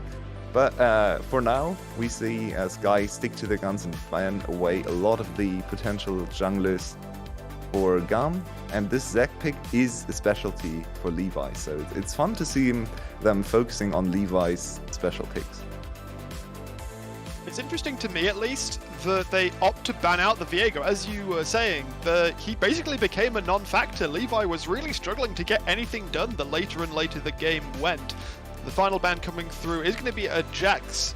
Kiaya played that last game, obviously. They don't want to let Ryuk have access to that one in this game. And I really wonder how the Sylas pick plays out here, because it can really get bulled in the laning phase here. And the 𝘁𝑠𝑡𝑎r counter is of course very good, considering the hijack, and 𝘂𝑚𝑒 just tilted all of his mind for a very obvious reason, because you just got your best player on a pick with very low agency. And yeah, while he has a strong laning phase, he definitely is not up to the task in the later stage of the game. And this just might now 𝘀cie shooting themselves in the foot in this draft. But gotta say, I'm really wondering what the Sylas can do on the side of 𝘀𝑚𝑒, because 𝘁𝑠𝑡𝑎r ultimate very fantastic for him. 𝘁𝗀𝑆𝑎 ultimate, and you might want to think that Unleashed Power is very good on him, the Syndra ultimate, but it actually isn't, because he cannot really get the extra orb that Syndra does, and it is kind of very underwhelming on the side of the Sylas to take this one. And now we see draft rounded up with Graves and Talon, so we see a top lane Graves for Kiaya as a blind pick. Very interesting, and I like the choice. I got excited there for a second. That would have been fun. So from the things I've seen, Gwen into Graves seems to be working decently well. Especially Marcus's Gwen, I think, maybe the best Gwen player in our league, the Flash player, showed us some very strong laning phases against the Graves. Kiaya, I believe, played Graves once at the start of the split, if I remember correctly. Would need to check my stats. But not really the champion you would associate with him too much. Oh, 2 Grace games actually. One, lost one. And Levi once again with a super risky assassin pick. So I feel like GAM is really going all out with these risky compositions. I think they need to reel it back a little bit, especially looking ahead into the finals already, because I feel like they could just play the normal game a little bit more with their players. They have very strong team fighters as well, and it really seems like GAM's over-indexing into the early game, but let's see if they can just make it work and snowball to victory. I hate the Jhin, so I'm actually going to go with GAM here.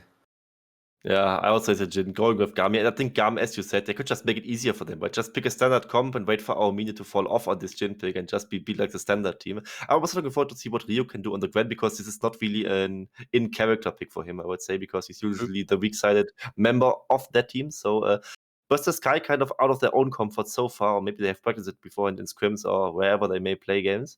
And yeah, I also take GAM for this one.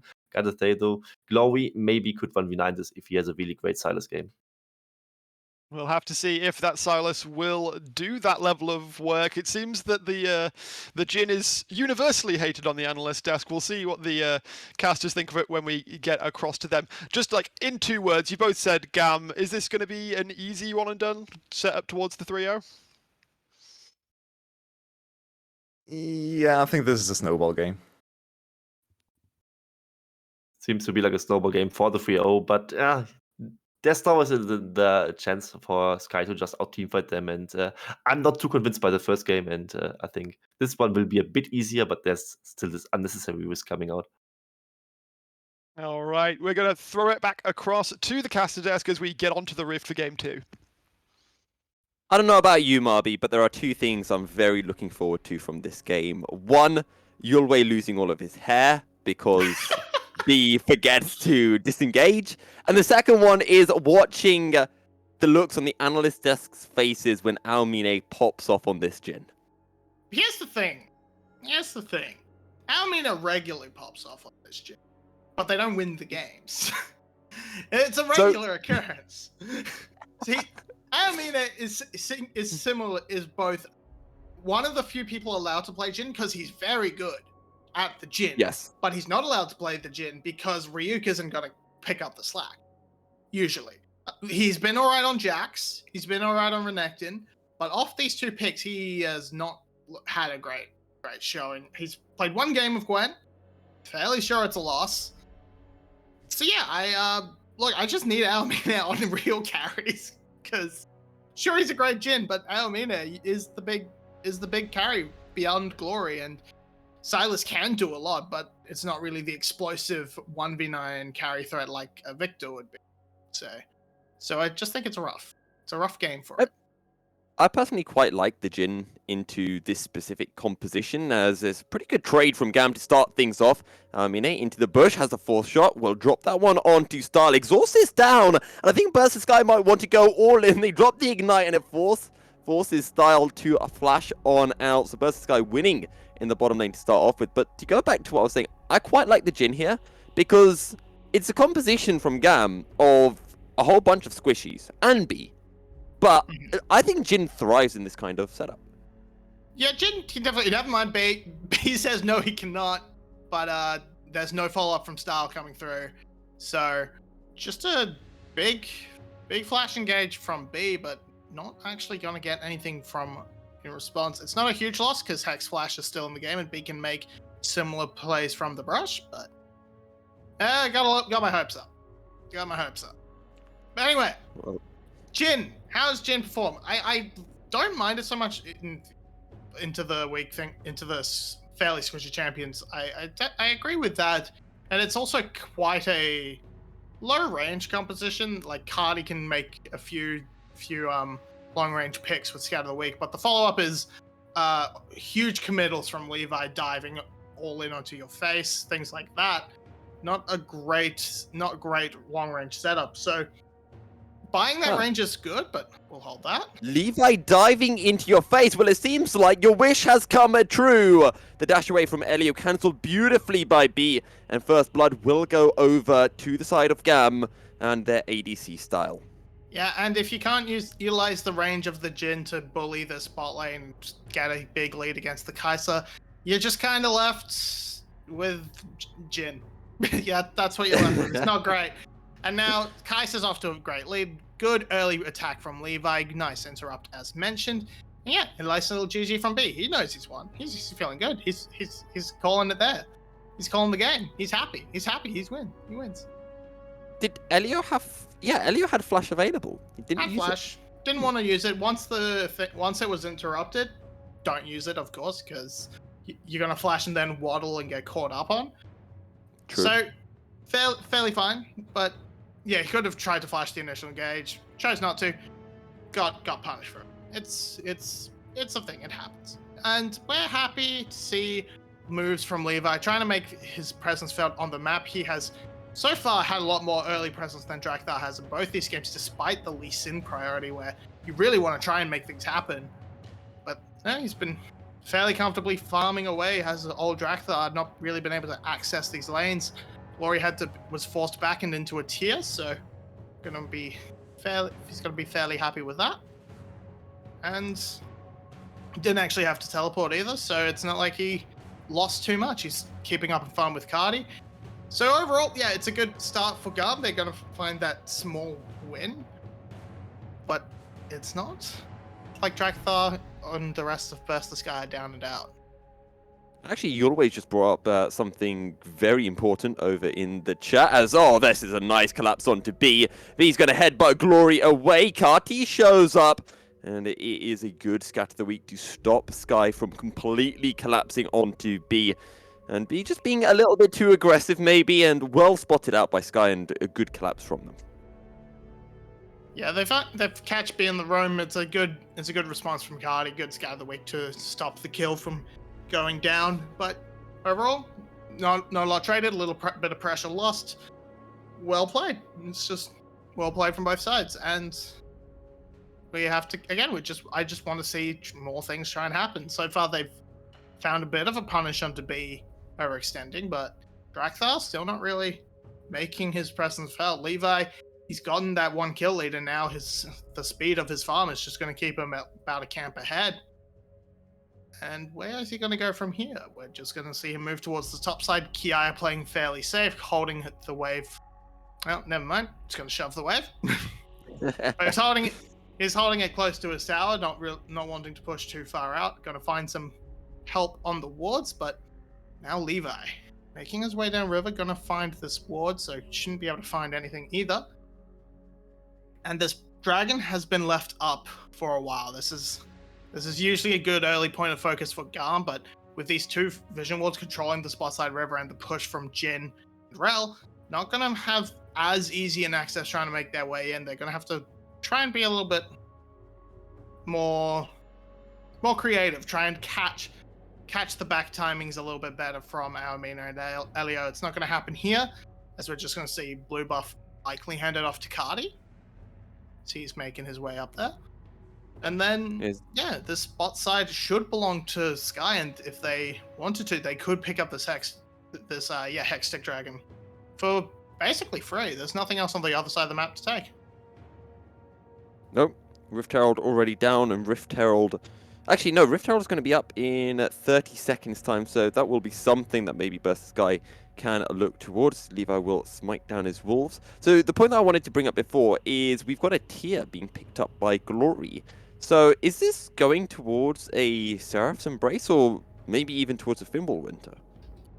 My gut says 𝘬𝗔's off the since the changes have come through and it makes it a little bit more of a tankier item, but I don't know. I haven't studied Sylas builds, and what I've seen do not involve tiers.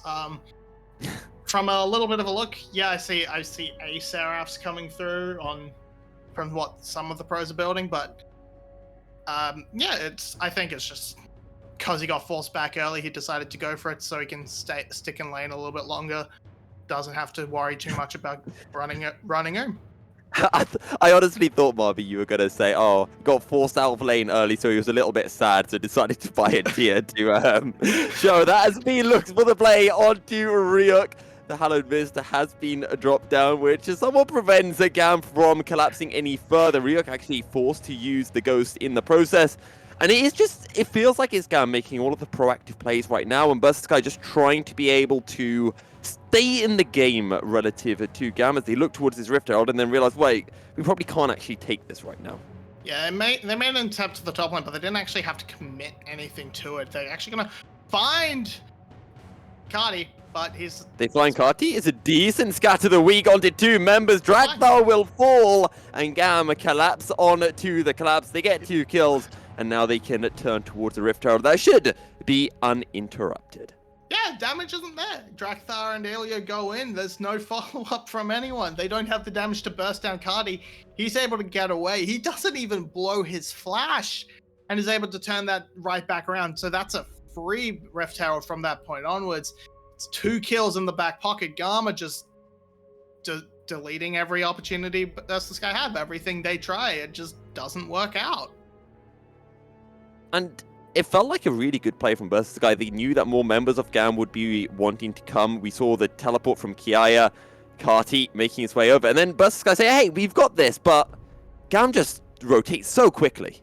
Yeah, and 𝘀𝗏 is on the wrong side of the wall, and he's like, well, I can't do anything. I don't have any ability to follow up. He throws a Q, I think, and that was his only contribution, and it's not enough to kill 𝘁𝗏, not even close. The Scout of the Week saves him. It's beautiful. And then the collapse comes in from B, able to punish the two that are now out of position because they overcommitted onto the Syndra.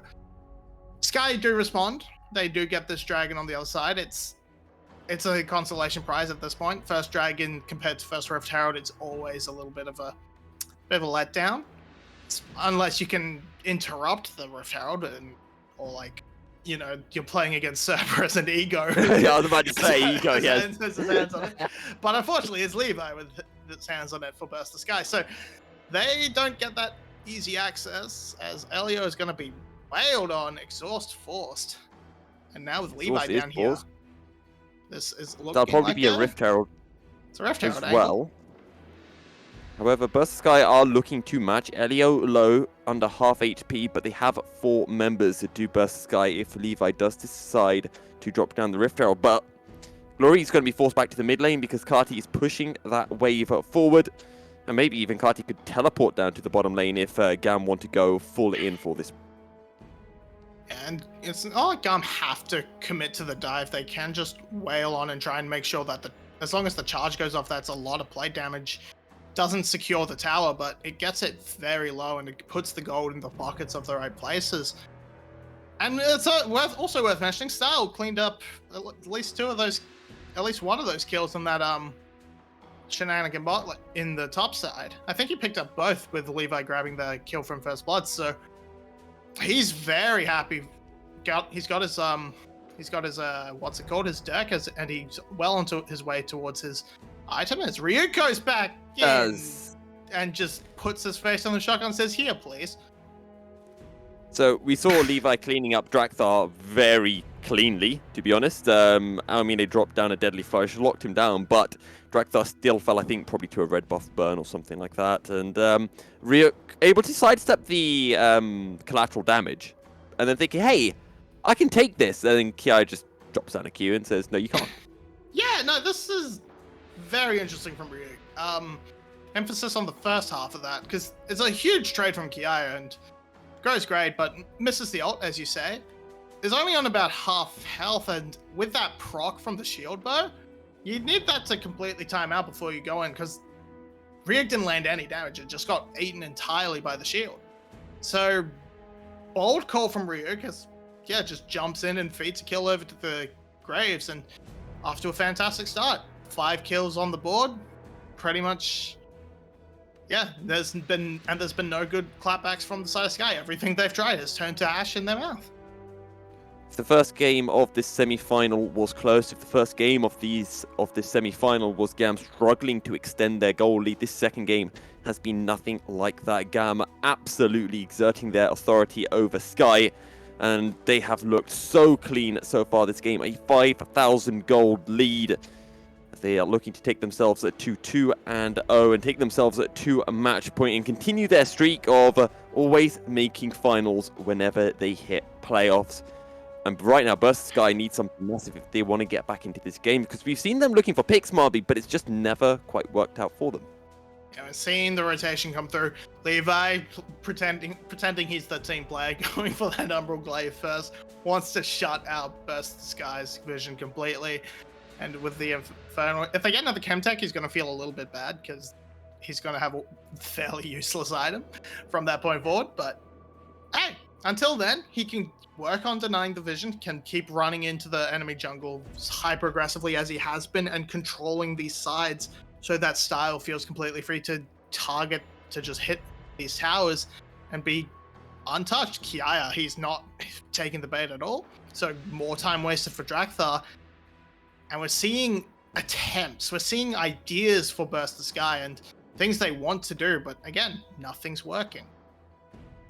And GAM have been so incredibly smart, not just this game, but in the previous game to essentially ensure that 𝘀𝘀cie, they don't get any cheese fight wins. If 𝘀𝘀cie win, they win purely on, let's say, a fair, full-on fight, but they don't get these random picks here and there, and GAM have been very clinical in that regard. I want to give actually a lot of praise over on to 𝘀cie as, oh, 𝘀𝗀𝗋, you shouldn't have cancelled the back there. Now you're just going to die regardless. Levi on the chase. 𝘀𝗋𝗋 has dropped down the Ghost. B on his way as well. And trying to use a skip and slash is 𝘀𝗋𝗋 to get out of this. Needlework for a slow, and 𝘀𝗋𝗋 does survive. Yeah, blows Levi's flash, so gets out with the summoner advantage there. And with the committal to the top side, it does open up this dragon. So that's a bit of a win for 𝘀𝘀_sky. They are stacking these drakes. They have that drake advantage in there, going their way. But there's going to be a lot of pressure onto this top side tower. If they can pick that up, it's a worthwhile trade for sure, especially with the Rift Herald just around the corner as well. So if you can grab that, then the Rift Herald, you're very happy as more gold gets funneled onto your Talon, onto your Syndra. Yeah, they should be able to pick it up fairly comfortably. One other thing I do want to mention as well, because I feel like we've been praising GAM a lot, and I think that's fair because they've been playing very well so far this game.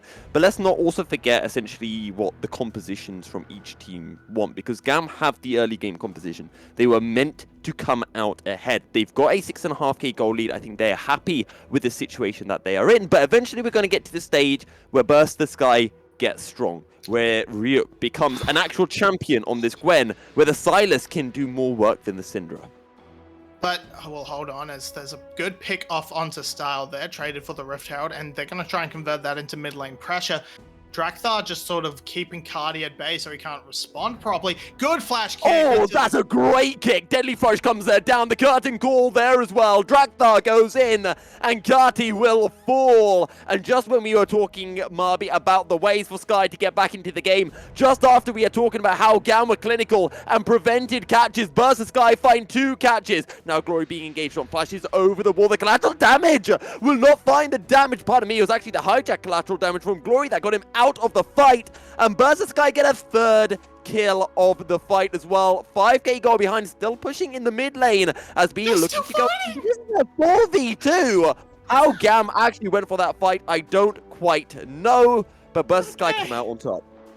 They saved the turret. That's the win. And so big catch on the Style. That's the setup. It's all good, and they're just here saying, all right, now we're going to convert this into a mid lane tower.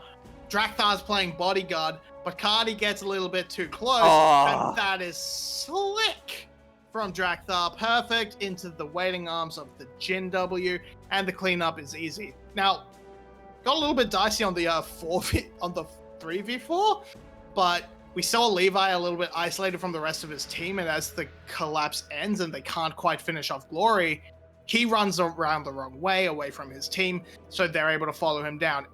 Otherwise, it could have been a very good tower defense coming out from there. As is, they still defended it, but they lost Levi. And that's a fairly healthy shutdown going over. Now, to bring up the point of, yes, 𝘀𝘀_sky do scale fairly well, especially on the solo lanes, GAM's fine.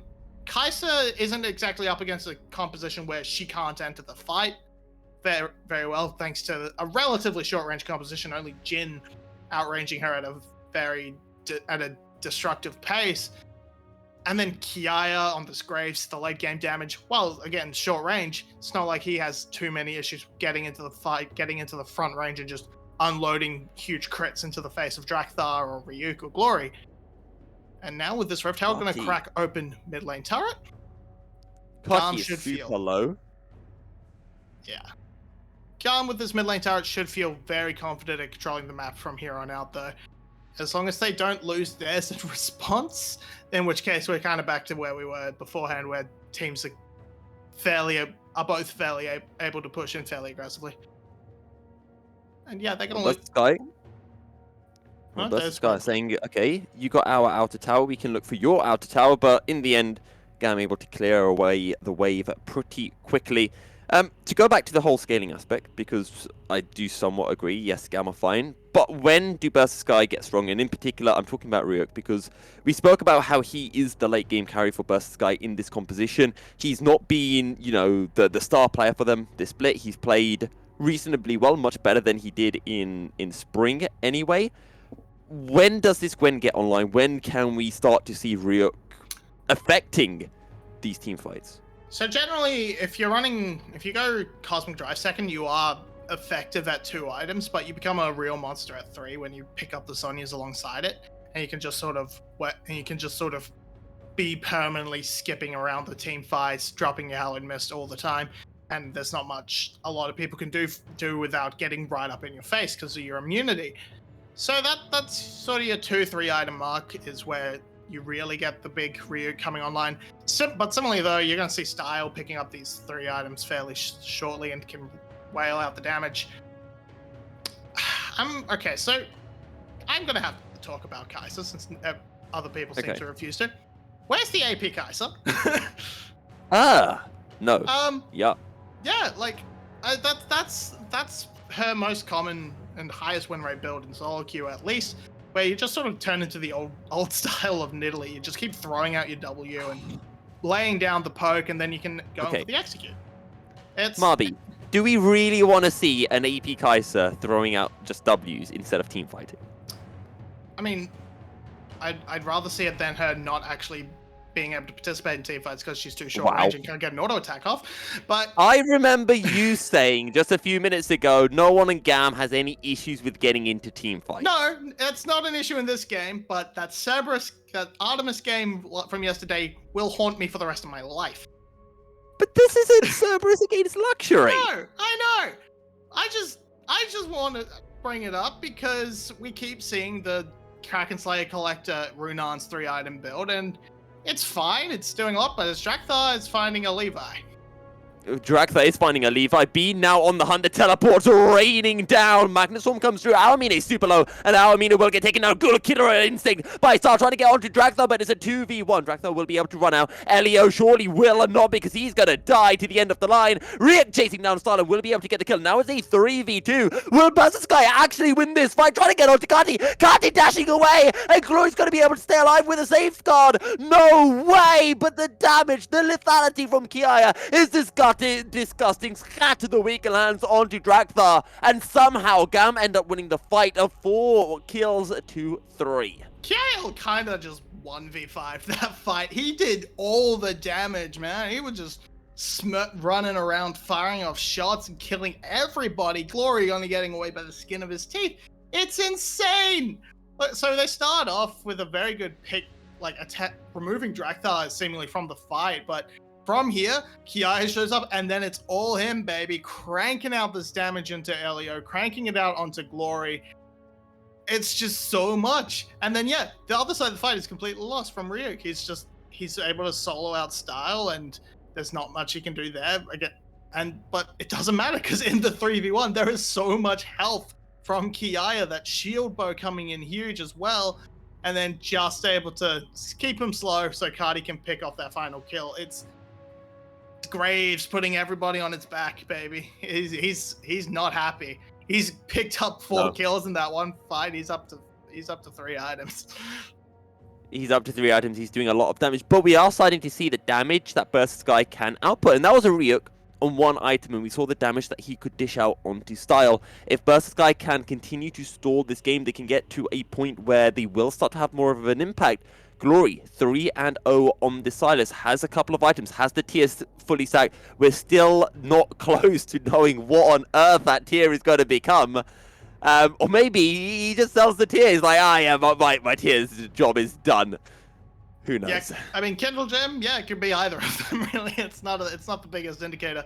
Now we're seeing lurking in this top side. Levi's going to find everybody, but B, he's still lurking. He's looking for the big spicy engage, as 𝘁𝗀xe is split pushing on the bot side, so might end up losing this bot lane from just positioning as 𝘀𝗀xe keep the inside track, and as GAM tried to get a little bit clever, but they're not in position to really collapse. B's all alone. He can find a nice little pick onto 𝘀𝗀xe, but who's going to help him from that point on? No one. So he just has to waste his time and walk away. A very lonely cow just grazing in the pastures on the north side of the rift. 𝘀𝗀xe just checking to see if the Baron has been started, and once the Sonic Wave had been dropped, they then start dishing out some damage onto it before walking away. Levi just sitting on a wood. He's going to clear that one.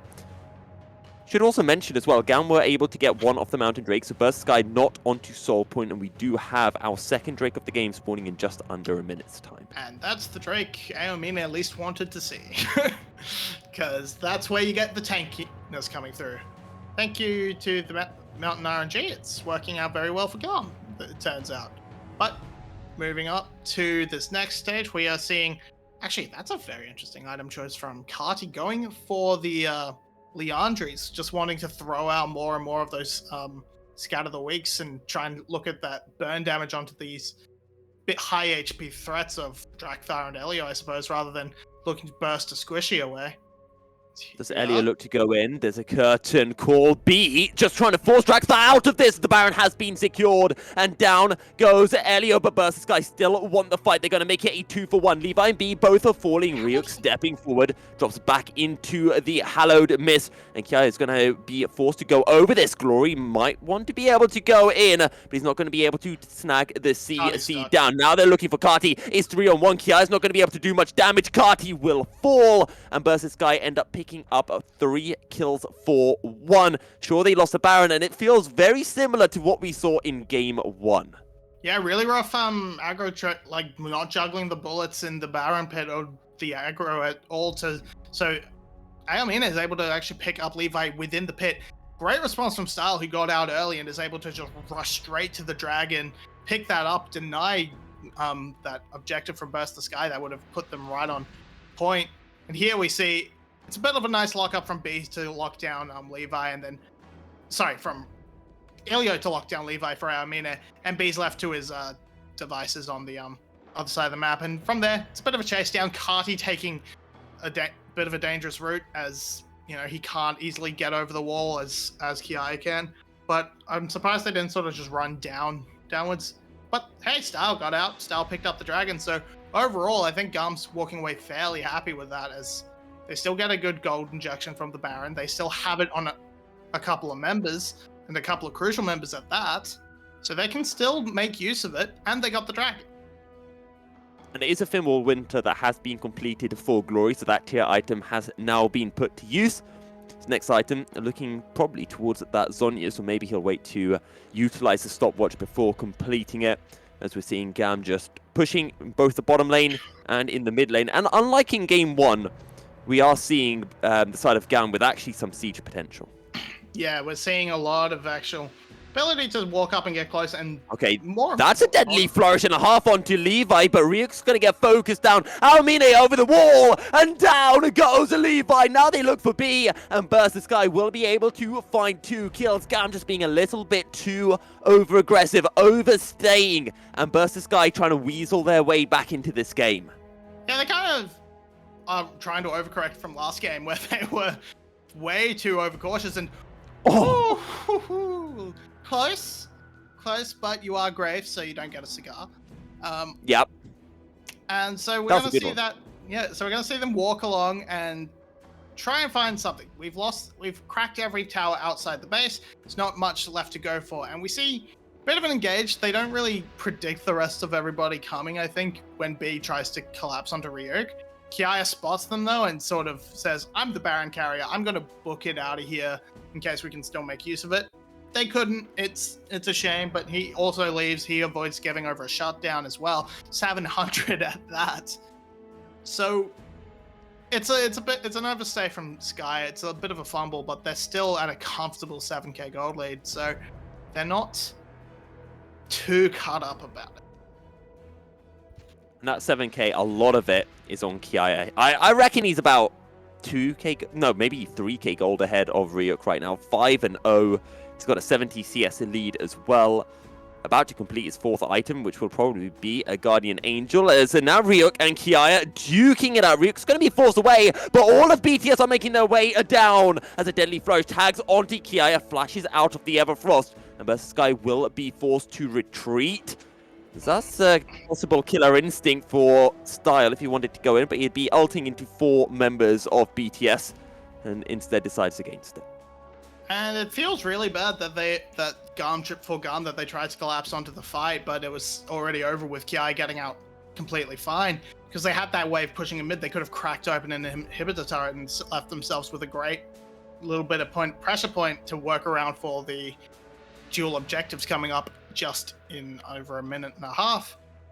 So that's like a bit of an overstep. I mean, good work from 𝘀cie to get out of it, but now we're just sort of seeing Sky trying their best to desperately get picks and GAM trying their best to keep the pressure down, or keep the pressure on rather, so that they can fall back to objectives with ease. They don't have to worry about these setups, these fights. They can just fall in, pick it up, go straight back to pushing waves up against the inhibitor towers and be completely fine. And we are now seeing as well one of the reasons why I absolutely love 𝘀𝗶𝗹𝗀 as an item, because it means junglers can get 100 vision score at 30 minutes into the game. However, despite that vision score, despite that vision control from GAM, 𝘀𝗀cie have still been able to find picks. He's still been able to catch out members from the side of GAM. Yeah, and that's due to very good plays coming out from side of 𝘀𝗀cie. 𝘀𝗀's found some great kicks. He's been in some good positions. And they have found these picks, and these carries from 𝘀𝗀cie are doing fairly well. It's the front line that are being picked off time and time again. But I mean, 𝘀𝗀's deathless. 𝘀𝗶𝗃's died once. 𝘁𝗀's died a couple of times, sure, but he is up in the face of things. But now he's got a second item. He feels very comfortable in these fights. As this Drake should be going. Oh no, it's not spawned yet. So just 𝘀𝗀cie muscling their way in. Not really wanting to fight too much. I'm going to assume B's ult steal was on cooldown. His 𝘁𝗀 is popped. Yeah, and well, that's going to be 𝘀𝗀ie finding the kill onto B straight away.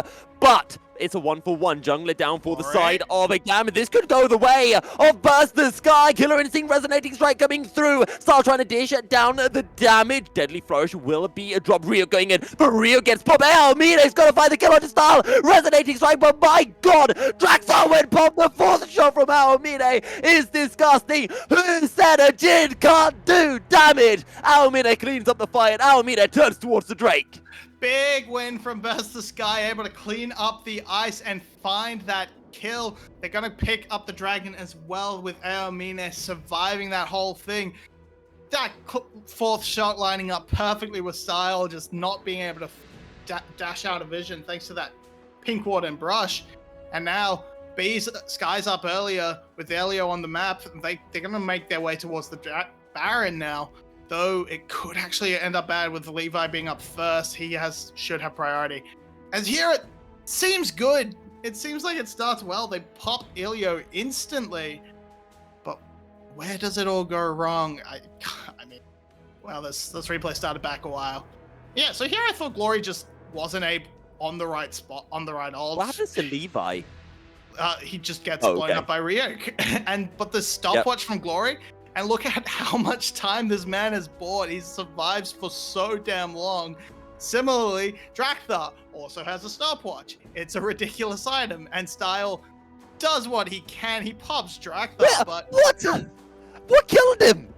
Where did Draxar go? I'm going to assume passive plus collector. That's because that's the only thing I have left. So, yeah, just huge pop. Pops Draxar, but gets popped back immediately by 𝘀𝗀 on his fourth shot. Both these AD carries sprinting towards their full builds. Similarly, 𝘀𝗀 only has that one spot left, so found a little bit of a lead over 𝘁𝗀ie, but on the top, it's matched on the top side by 𝘀𝗀ie, who is a very healthy boy with this double lifesteal. However, Ryuk says, I see your lifesteal, and I raise you a Morello, and I want to try to cut through some of that lifesteal. How effective that is, we'll have to wait and see. No stopwatch, no Zhonya's yet completed for the BTS top laner. However, a Baron started. B looking to go in, the Magnet Storm and 𝘀𝗀cie are going to turn their attention. 𝘀𝗀 getting focused on the backline by Levi. 𝘀𝗀 showing up, Scatter the Weak, not going to be able to find the CC as the Guardian Angel has been bobbed. But GAM have just destroyed the fight. GAM will pick up their fourth, and it is only Draxar left standing. Now the teleports are coming in to stop Draxar from pushing the wave. He's forced to ward hop away. Scatter the Weak's going to be able to find his mark, and GAM just going to push in the mid lane, and GAM might even look to end. I guess so. They're going to try and tank up this turret and make sure these two minions get to survive the whole time. And do they have the means? It's 30 seconds before any of the carries. 𝘁𝗀 will be up shortly, but I don't think that's going to matter. Draxar's best option is to try and suicide to kill the minions, I think, to try and get rid of that backdoor bonus, but it's not going to happen. It's going to be a win. One bad fight from 𝘀𝘀cie, and GAM will take it. GAM will take game 2, and GAM are 1 win away from yet another VCS final. Boy, it was a little bit spicy at the end, but winning with a comfortable 10k gold lead. This game was much cleaner from GAM. Well, is cleaner the right word? It was much more dominant from GAM overall. Yeah. That's for sure. But Sky, look, they're not out of it yet. If they clean up, if they clean up their early game, they can actually take a good shot at GAM. And it felt clean from GAM, but there are 2 players that I really want to highlight, essentially, from the side of 𝘀𝘀cie. One, 𝘀𝑺ry, because he's played phenomenally well in both games. That 𝘁𝑙ice performance in game 2 that we just saw was magnificent. The other one is 𝘁𝑇𝑢𝑘, because I feel that if 𝘁𝑇𝑢𝑘 can just find that little bit extra, if he's able to match 𝘁𝗏 in the top lane, 𝘀𝘀cie have a real shot of reverse sweeping this series. I mean, yeah, 𝘁𝑇𝑢𝑘 is the Jax and Renekton guy, so maybe it's time to put him onto the Jax, try and prioritize that. We saw him on Renekton, he did fairly well. It didn't get them the win in the end, but it was very effective. So again, back to what they know, or do they bring in 𝘁𝗀? This is the question. Well, 𝘁𝗀 performed well against Cerberus. He was able to be part of the 𝘀𝘀cie Essential roster. That was the only roster to take down Cerberus over a best-of-3 series.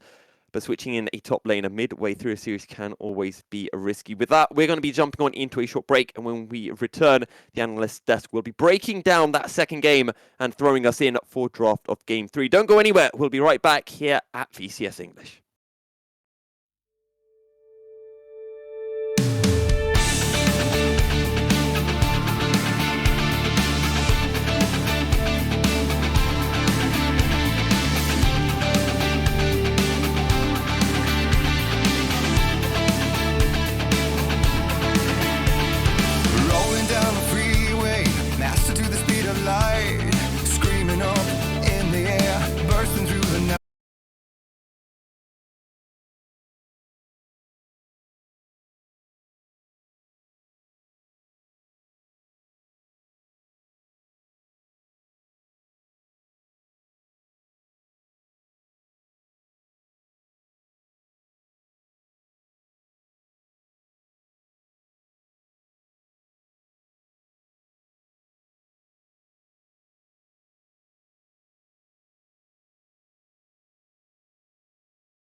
what you gonna do now? It's your reflection looking back to pull you down. So are you gonna die today or make it out alive? You gotta conquer the monster in your head and then you'll fly, fly, Phoenix fly. It's time for a new empire.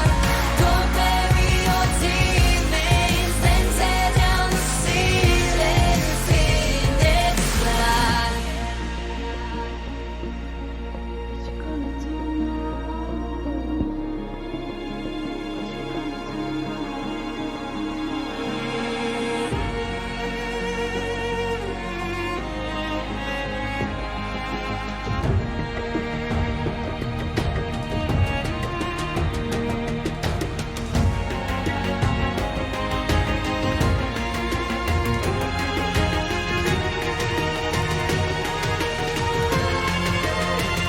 So are you gonna die today or make it out alive? You gotta conquer the monster in your head and then you'll fly, fly, Phoenix fly. It's time for a new empire. Go bury your demons, then tear down the ceiling. Phoenix fly.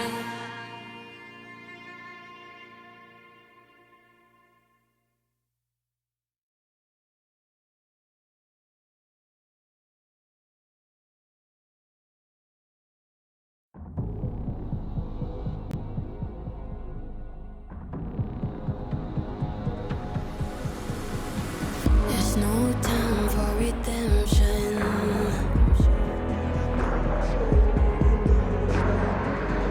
Those flags you wave, will they hold up?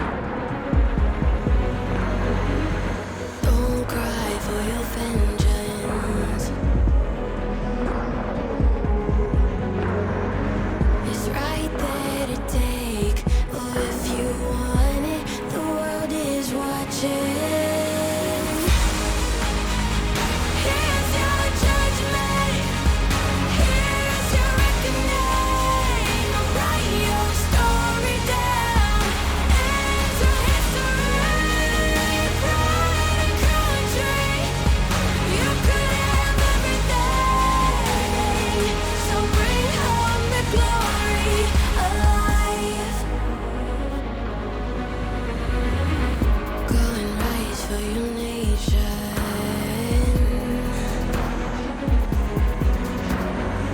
There's so much at stake. Will you show up?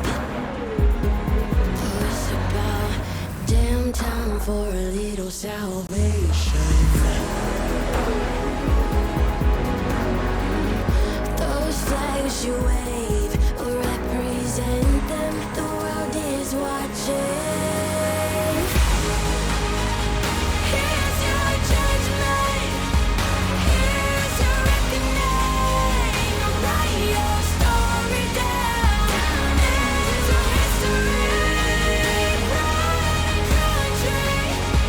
You could have everything. So bring home the glory alive.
'cause I'm crossing a line. I'm not looking to set things right. This tear I cry falls like healing rain, softly soothes my pain. This surrender, it feels like I kiss the feathers of a hummingbird in flight, breaking up into a million specks of light. Take the shape of an angel in the night, carry you to peaceful fields.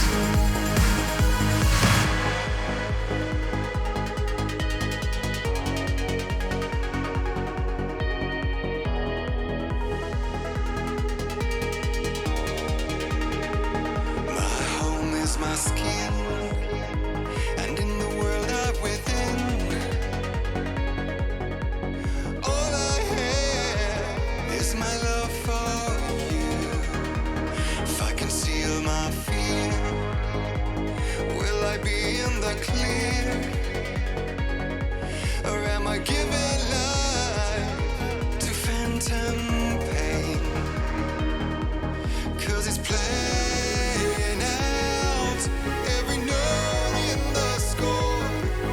I surrender once more, but as my tears fall, they still kiss the feathers of a hummingbird in flight, breaking up into a million specks of light. Take the shape of an angel in the night, carry you to peaceful fields. Grant me one wish, send me one more kiss on the whispering wind. Like white horses running in the fields, something new begins. This tear I cry falls like healing rain, softly soothes my pain. This surrender, it feels like I'll kiss the feathers of a hummingbird in flight, breaking up into a million specks of light. Take the shape of an angel in the night, carry you to peaceful fields. In your dreams of peaceful fields, in your dreams of peaceful fields.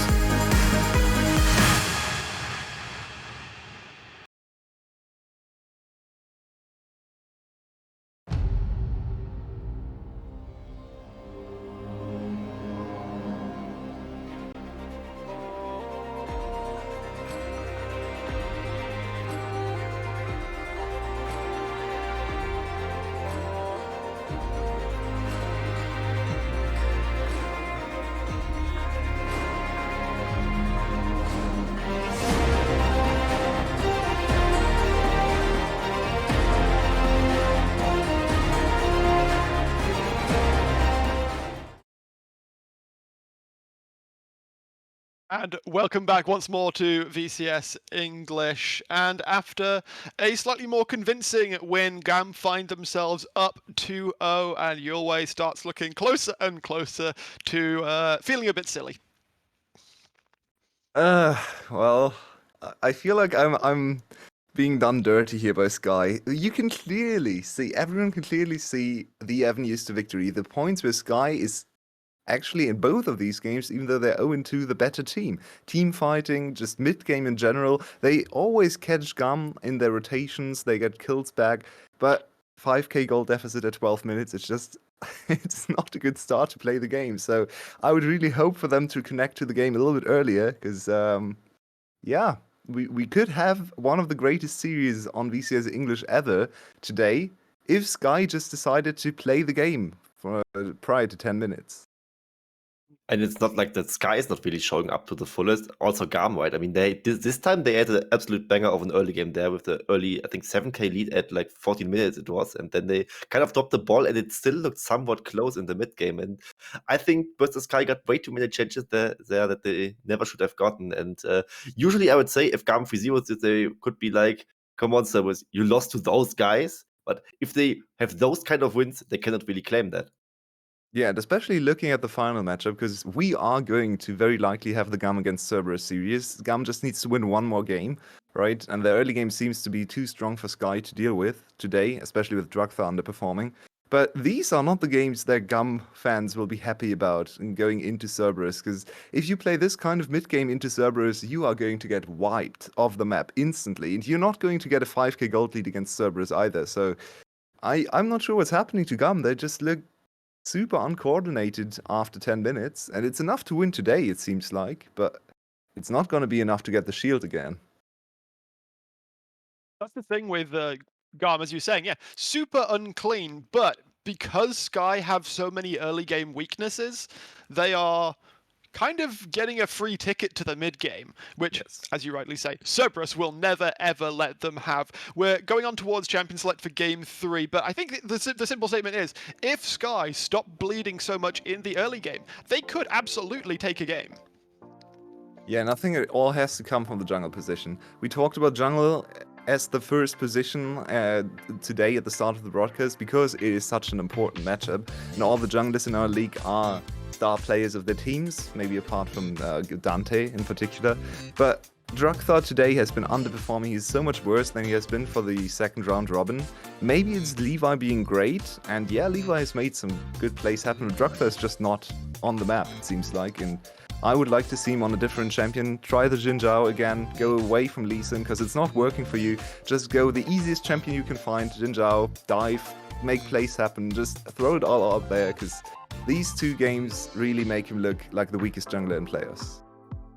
And speaking of not being on the map, do you see what I see, 𝘀𝑚? In the top lane position of 𝘀𝘀 Sky, Ryuk is also not on the map anymore because he got subbed out for 𝘀𝘁, and yeah, that means of course you bend electing yourself on the side of 𝘀𝘀 Sky because you cannot really give it to 𝘁𝑦 and you wouldn't really pick it away from it that early, I would assume. And I really wonder what they're going for there, because 𝘀𝘁 in the win against Cerberus, you addressed it before we started the game 1, that he wasn't really the reason they won there, so 𝘀𝘁 might be in trouble, in big trouble against 𝘁𝑦, gotta say so. At least they get the Kai'Sa priority going on for them in this draft again, and Xin Zhao may be a new look for 𝘀𝘀 because he has really been not showing up today so far. Maybe the Xin Zhao is a good way for him to come back in the series. Yeah, these are probably the two highest comfort champions for Sky, so it's starting well in this draft. GAM first picking Syndra. I have no idea what's happening to the meta read from both of these teams. I mean, we all knew what Sky was coming into this game with. This is just quintessential Sky. But where's the Victor? Just completely ignored? Is it disabled or something? I'm so confused looking at these drafts. Because Victor yesterday was really the quintessential champion for both teams, honestly. So first picking Syndra, it's not gonna fly in the final, but maybe it's enough to win today. We also have 𝘀𝑚 once again. For some reason, 𝘀𝑚 just ascended to Godhood today. It's a very specific, serious meta we're looking at today, and I don't think we can take away much for the finals or even the third place game, because the opponents are going to react differently. But the 𝘀𝑚 priority is really something that has come in as a new thing today, just because Sky like to play it so much. We might have a set to counter the 𝘀𝑚, so another different approach to this bot lane matchup. And it's very interesting to point out, 𝑑ivKid is in. They took Style out as well. So GAM also making a change going into this game, putting him on the Tristana, so potentially highly aggressive bot lane coming out. And I'm interested to see, I was surprised actually, GAM not looking to ban away the 𝘁𝑚, which we've said several times is a very, very strong counter to the 𝘀𝑚 if �ＥLIO were to play it properly.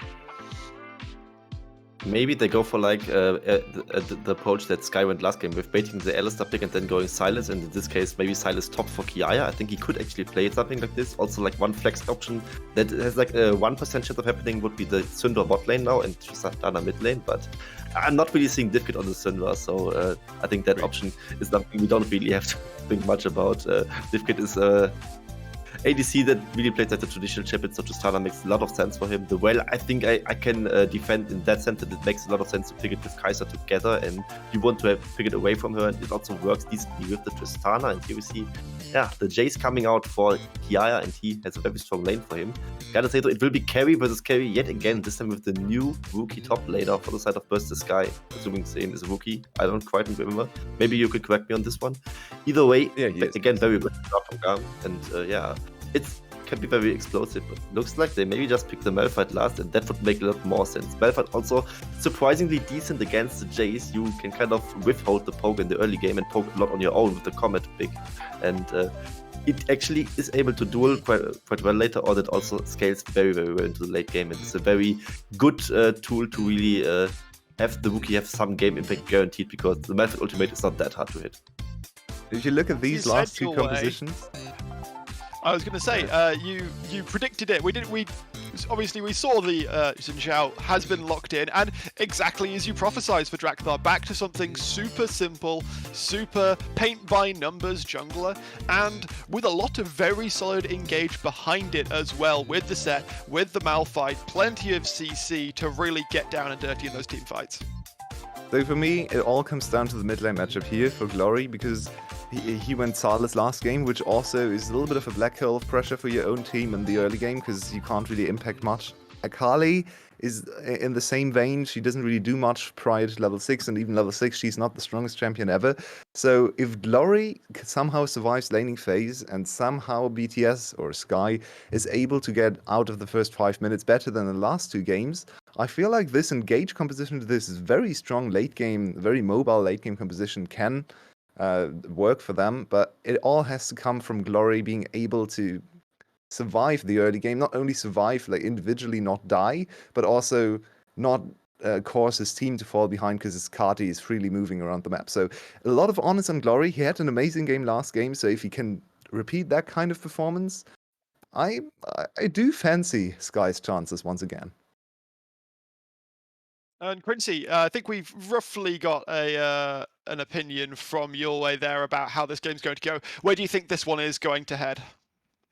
I think GAM is on a timer. They really have like the potentially free winning lanes with an aggressive jungler. I think they have to force, but they absolutely can force, and I think they will roll over this game at 3-0.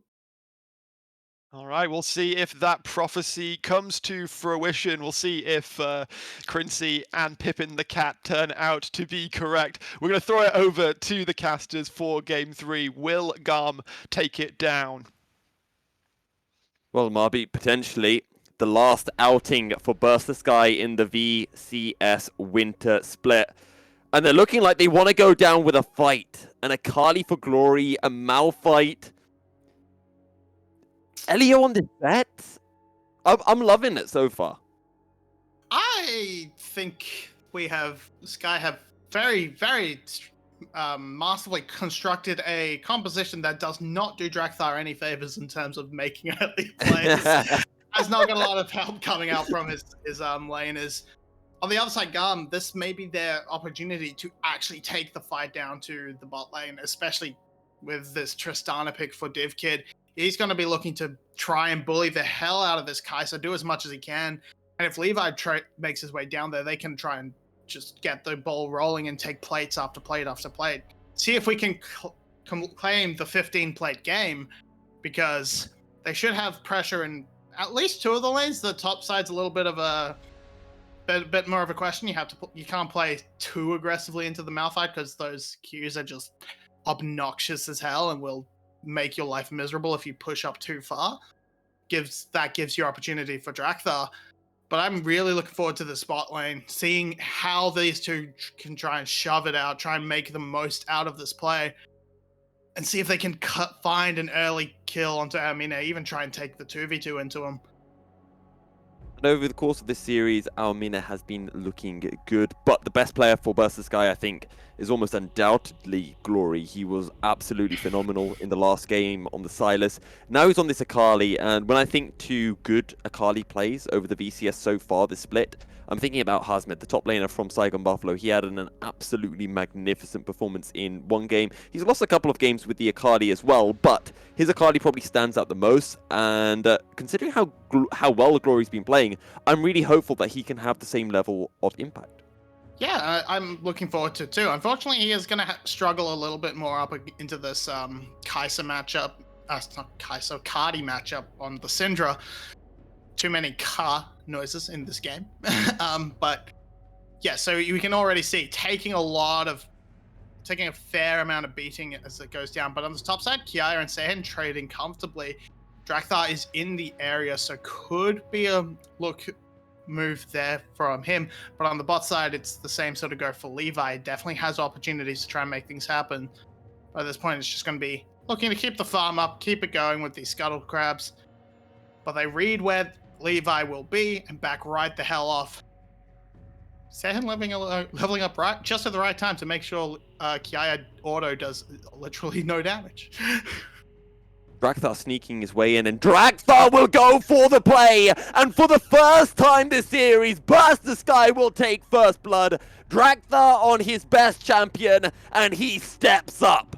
Yeah, sneaks all the way in, sneaks right into it, and then with that shard coming through, there's no hope for 𝘁𝗁i. Flashes, tries to get the knockback, but the red buff's there. It doesn't matter. It cuts him down.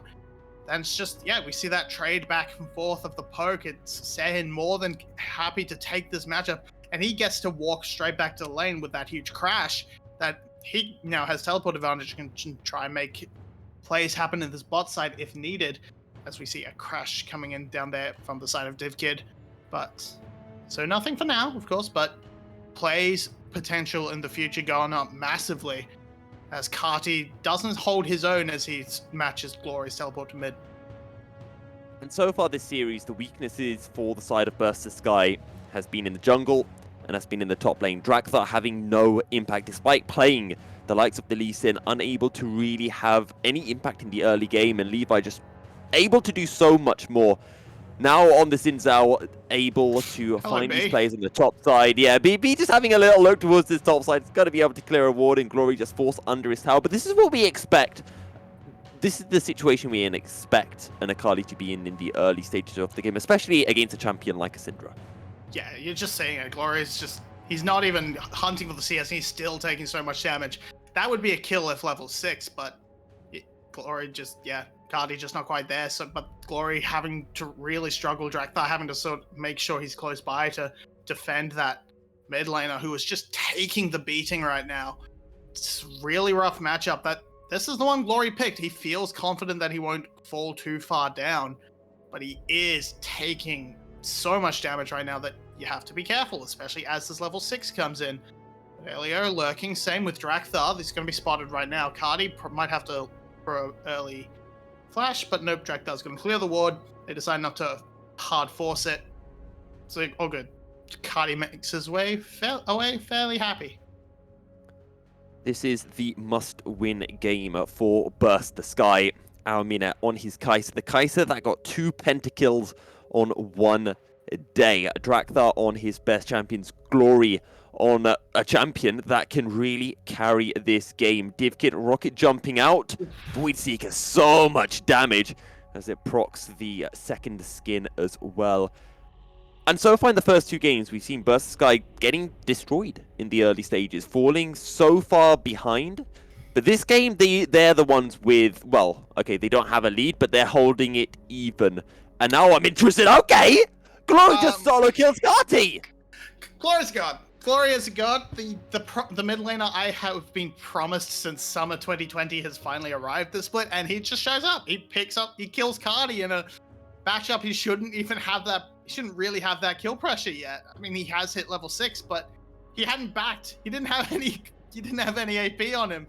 What just happened? No mana. Finds 𝘁𝗁i with no mana, and yeah, just cuts straight into him. Plays it beautifully. Flash just not there for 𝘁𝗁i, flashing in a straight line. does not help against the perfect execution. And we saw in the bot lane, 𝘀𝘀, he overstepped a little bit, did not respect the set, and got punished, and that forced a bad trade and a reset out of him that he would rather have not taken.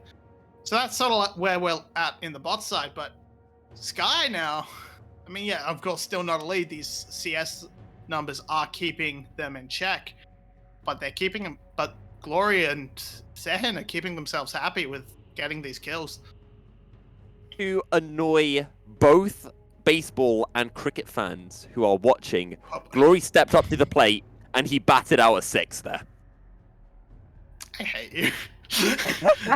You could have just gone. You could have committed to one. And then I could have said the home run. See, I was thinking about it, and then I thought, no, I'll say a 6, and that's just going to annoy people. Step up to the wicket or hit a home run. Either Is of it these step are up to the options wicket? are Okay. available.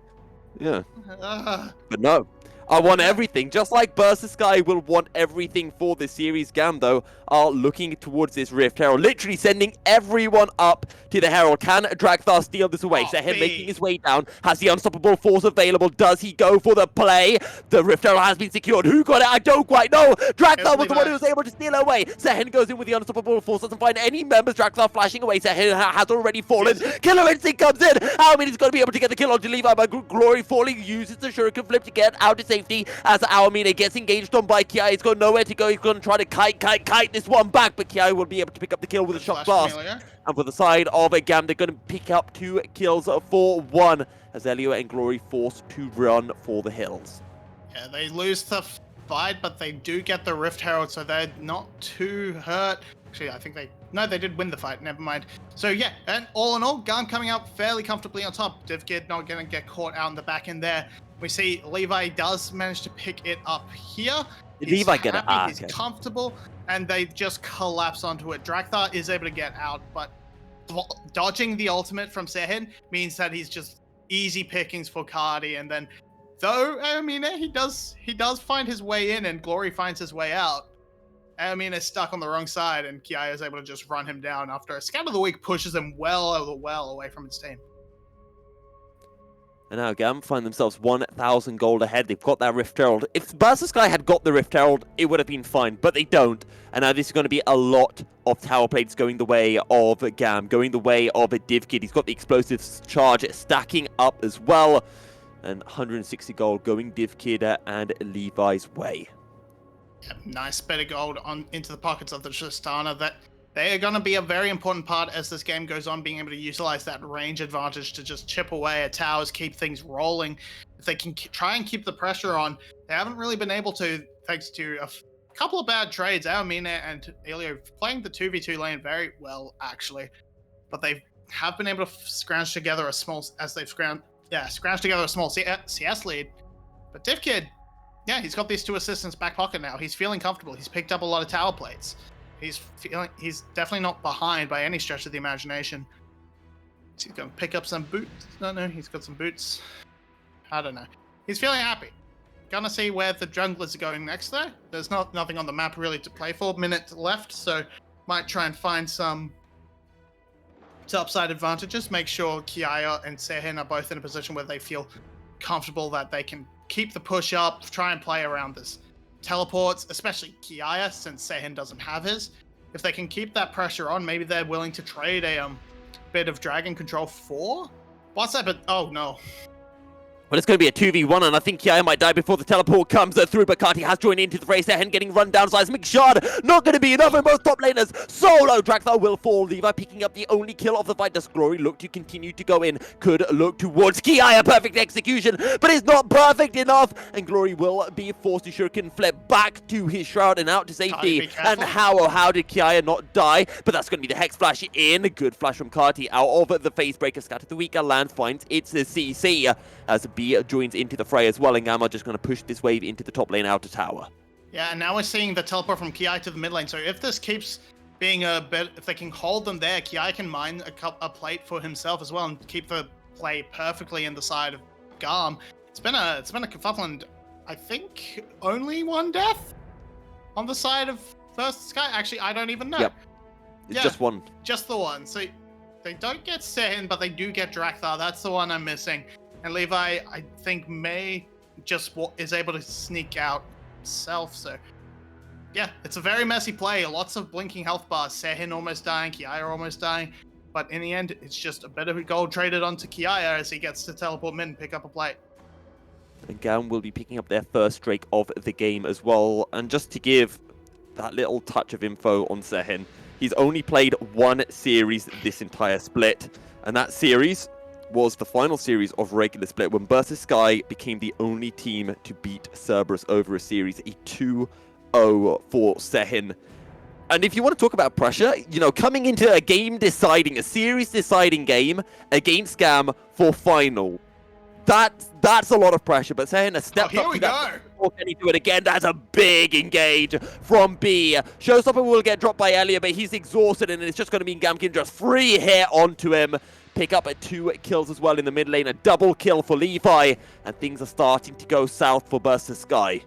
Yeah, huge engage, and now we're seeing 𝘀𝗏𝗺 coming to change it back, but good buster shot keeps 𝘁𝗶𝗺 alive. It's very close though. Very, very close. Now we're seeing...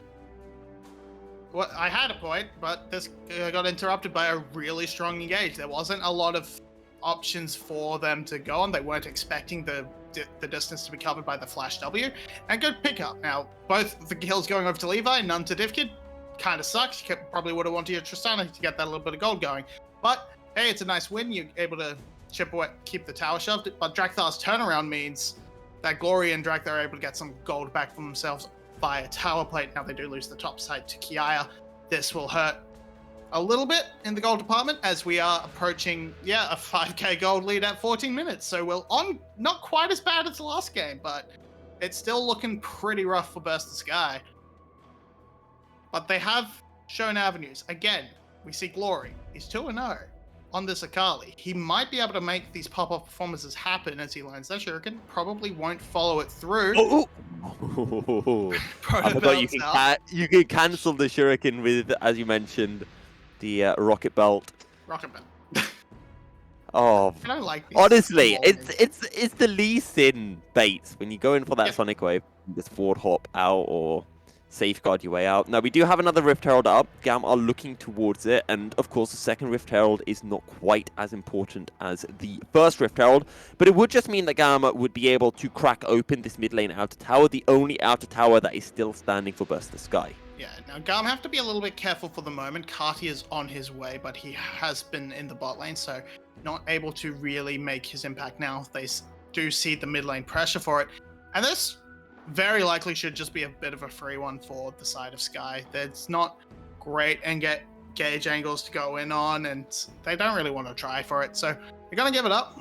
They didn't really have the ability to shove out the mid wave to make a play there, so they're just falling back, trying to steal some jungle camps, trying to find gold on the map in other places, and you lose the second Rift Herald. It's a sad objective to give up. You don't really want to do it, but it's not a huge loss in the end, especially because it's not an immediate conversion to this turret or anything.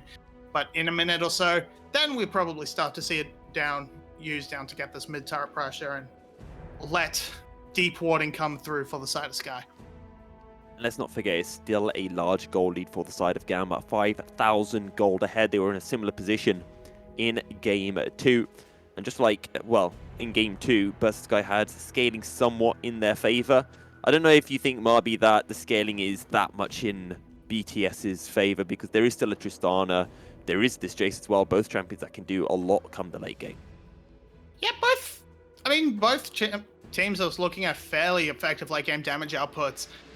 But generally, you'd look at 𝘀cie's comp and say, this is easier to play off. You've got a Malphite, you just press the button, and all of your team are just flying in at trying to make the thing happen. It's a little bit harder in GAM because you're looking at the poke coming through from 𝘁𝗏𝗺, some picks from 𝘁𝗏𝗺. It's a little bit harder to play out rather than just press go and kill everybody. So that's the benefit to 𝘀cie come late.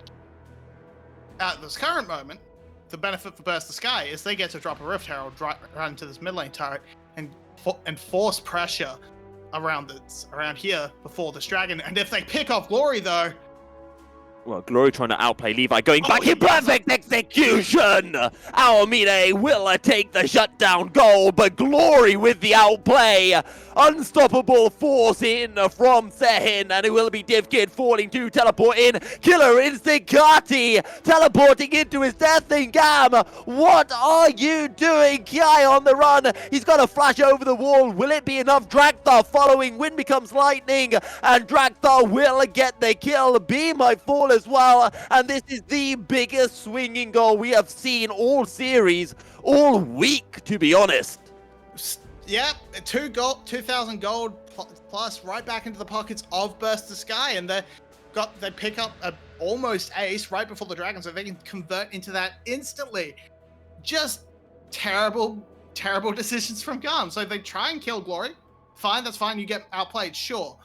You've lost that. Then the ultimate comes through. 𝘁𝗀, no problem. Like trying to kill 𝘀rie is a bit of a stretch, especially as 𝘁𝗏's just like, I'm just gonna stand here and give them the opportunity. 𝘁𝗀, I can't blame too much. Like you could flash that. It's a hard flash to make, so he fails. He gets picked off. But what is that teleport from 𝘁𝗏? It has no use. It can't do anything. The exhaust comes out, so he can't even finish the kill to 𝘀𝗏. And yeah, 𝘁𝗏 he's in no man's land as well. They're just completely split up. They are not set up to fight, and they just keep walking in one at a time to try and take the fight.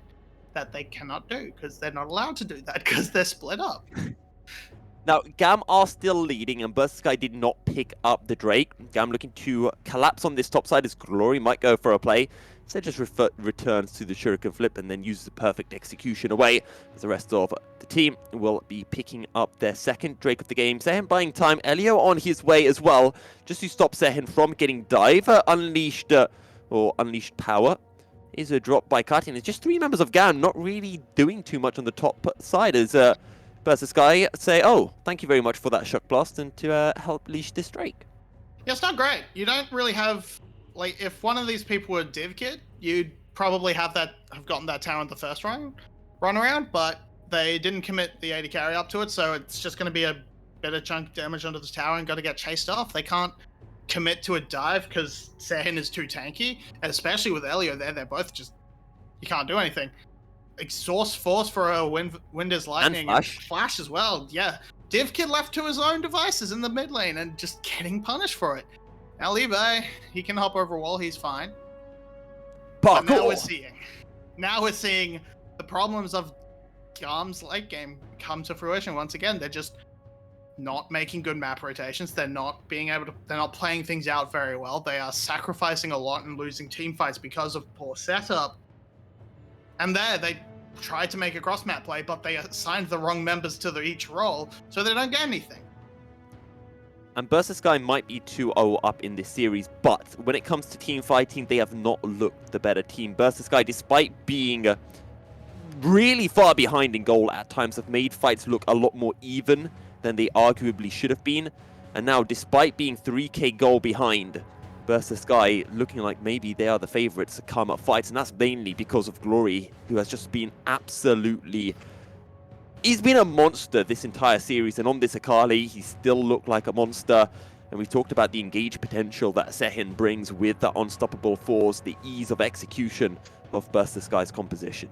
Yeah, we saw 𝘁𝗍 fumble a little bit around that first Rift Herald where, you know, he got a flash out. His ultimate got flashed. That's not really his fault, but that's his one death. He ulted in, didn't actually achieve anything, and got killed. It's the binary aspect of Malphite. You either do everything or you do nothing. And this time, but from there, he's done a lot. He's found good ultimates onto 𝘁𝗀, and that's stopped everything. Now we're going to go on to 𝘁𝗏. Yeah, 𝘁𝗏 getting caught out there and taken down low as the incoming engage from 𝘀𝗀rie. He goes golden to buy some more time. 𝘁𝗏 getting snagged by a couple of the Dark Spheres, but 𝘀cie forced away from the Baron. For GAM, it is a mission accomplished as they use the Chem Tech Smog to their advantage. 𝘀𝗀rie takes a lot of damage with that Shock Blast. But GAM are just going to keep on pushing in this mid lane. They're going to get an inner tower as well, as 𝘀cie continuing to look at this flank angle. They can grab this inhibitor tower as well. They have a Tristana and a Jace. They do so much turret damage. They probably won't go for the inhibitor itself, but that's a lot earned off the back of a it's a bit of a misstep from 𝘀𝘀_𝗀𝗃 has 𝘀𝗃_𝗃! Oh, 𝘀𝗃_𝗃! Are you insane? You just killed yourself, scattered the week onto 3 members, and 𝘀𝗃_𝗃 might have literally just cost 𝘀𝘀_𝗀𝗃 a chance to play for finals. Push 𝘀𝗀 for now glory. getting one down. 3 kills, a 4-1. It's a double kill for 𝘁𝗀𝗃, the only member left standing. But the only thought in my head is 𝘀𝗃_𝗃. What on earth were you doing? You're not the one who's meant to engage. You're meant to follow. 𝘀𝗃_𝗃 goes in way too early. He gives it all up. It's over. 𝘁𝗃 has his ultimate. He can make a big play, but he has no follow-up, so why would he? Oh my god, this just huge mistake. They're gonna get a Baron off of it. There's nothing 𝘁𝗃. If you can't do it, mate. You can't get a kill. The CC chain is too much. He just feeds his life away. It's not enough time for 𝘀𝗀 to even make an attempt. It's a Baron. It's a delayed ace. And so 𝘀𝗃, he goes way too far, way too early. They just blow him up. And B's on the delays the entire backside from picking up on it. So they can't help. 𝘀𝗀 is able to get in and kill Levi. Good for him. But then once again, we see 𝘀𝗀. He sees the angle, but he gets interrupted mid-E, mid-shuriken flip by B with his remount. So everything You know falls what it was? to the guy. You know what it was? It was the fact that 𝘀𝗃 said, hey, our win condition as 𝘀𝗀 is the same as Mad Lions. We need to be further behind in goal. Let me throw some goal over to GAM so we can get our win condition. Now Levi looking over to 𝘀𝗀. 𝘀𝗀 has no support nearby. 𝘁𝗀 making his way over. 𝘀𝗀 trying to turn this one around, but 𝘁𝗀 into the rescue. And now 𝘁𝗀, where you gotta go? You're getting collapsed on from 2 sides. 𝘁𝗀 just gets popped. The shield from the Haymaker does absolutely nothing. 2 more kills to GAM. And 𝘀𝗀_𝗀𝗃.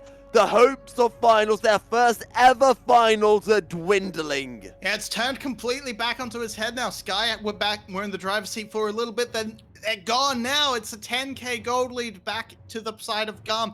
They're going to be able to push in very effectively if they choose to, but they're going to instead settle for picking up this Drake. Actually, just sending DivKid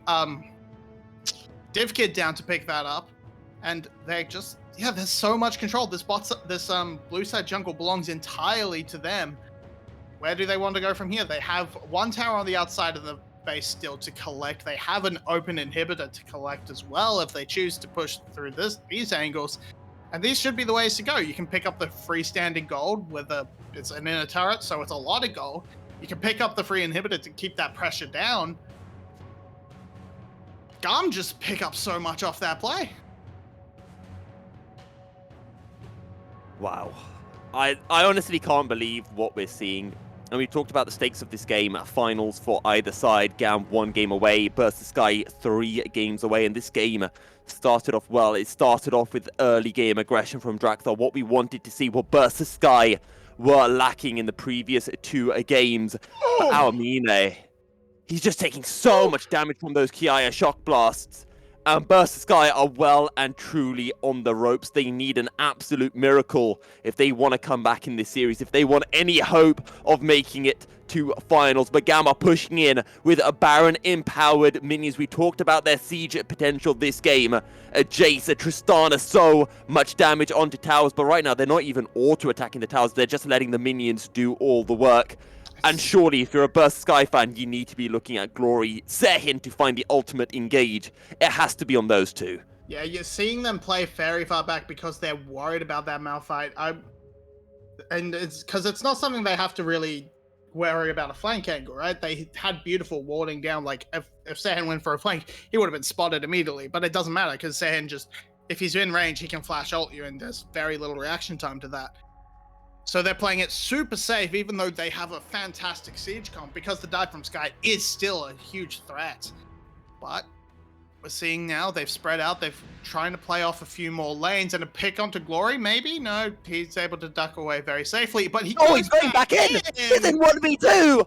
𝘀_cie, this is a little bit crazy. Maybe 𝘀𝗀_mina's aggression is a little bit It's all contagious, about- but now 𝘀𝗀 coming on the flank. 𝘀tože 𝘁𝗏 committing everything, looking for the 3 members. The engage comes in. 𝘀𝑺 is down. Now they're looking towards 𝘁𝗏. 𝘀𝗏are going in. Scattered the Good weak job. onto 3 members, but 𝘀𝗏's still coming in on the flank. GAM coming in on the counter flank. B's just going to go in. Going to be able to find 𝘁𝗏. 𝘁𝗏 will fall. 𝘀𝗏 now teleport. engaging onto 𝘁𝗏. 𝘁𝗏 goes golden. Buying time for GAM, but looking 𝘀𝗏 trying to force 𝘁𝗏 away. Levi's And running GAM away. is going to win the 2v2. 𝘀𝗏's found 𝘁𝗏, but it's not going to be enough. 𝘀𝗏 now looking towards the Levi, but he's taking so much damage, healing as well. But 𝘁𝗏 joins him, be the only member left standing. Where you gonna go? Trying to sit into the alcove and back away, but now the teleport is coming through. B buying so much time, or pardon me, not B. It's 𝘀𝗏 who's buying time as Levi, and B will collapse. He'll be able to find the kill. 𝘁𝗏 with a teleport will be able to pick up the inhibitor in the mid lane, and 𝘀𝗀 will be able to stop any further aggression.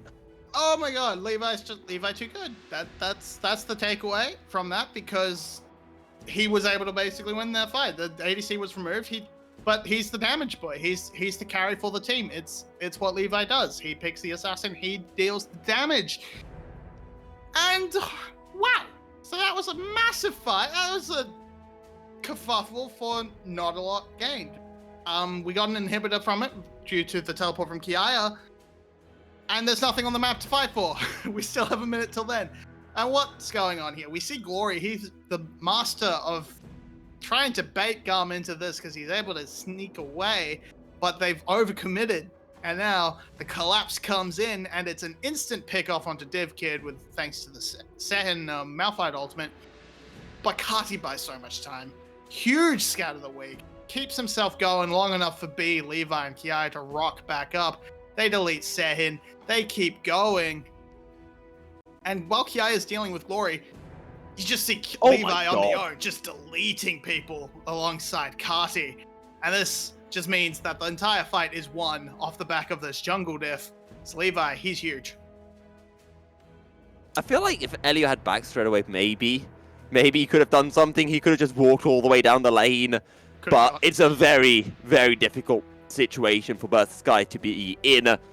Didn't mean well. Pretty much 2 inhibitors down as well now. There is Yeah. a Baron up, and 𝘀𝗀, they need to find some miraculous fight. But who do you focus on? 𝘁𝗏, 𝘀𝗀, Levi, 𝘁𝗏? Well, not- Levi's going to go in. Levi wants to do the focusing himself onto 𝘀𝗏. And 𝘀𝗏's taken down low. He might be able to get the kill onto Levi, but Levi goes golden. 𝘀𝗏 taking so much damage. Oh my god, the explosive Is that charge. limit? Oh. Literally explodes, and 𝘁𝗏 blows up 𝘀𝗀. 4 members of 𝘀𝗀 down. And they will be teleporting into the base. It is only 𝘁𝗏 left standing. Sure, he's got an ultimate available, but that is going to be nowhere near enough to keep 𝘀𝗀 in this game, to keep 𝘀𝗀 in this series.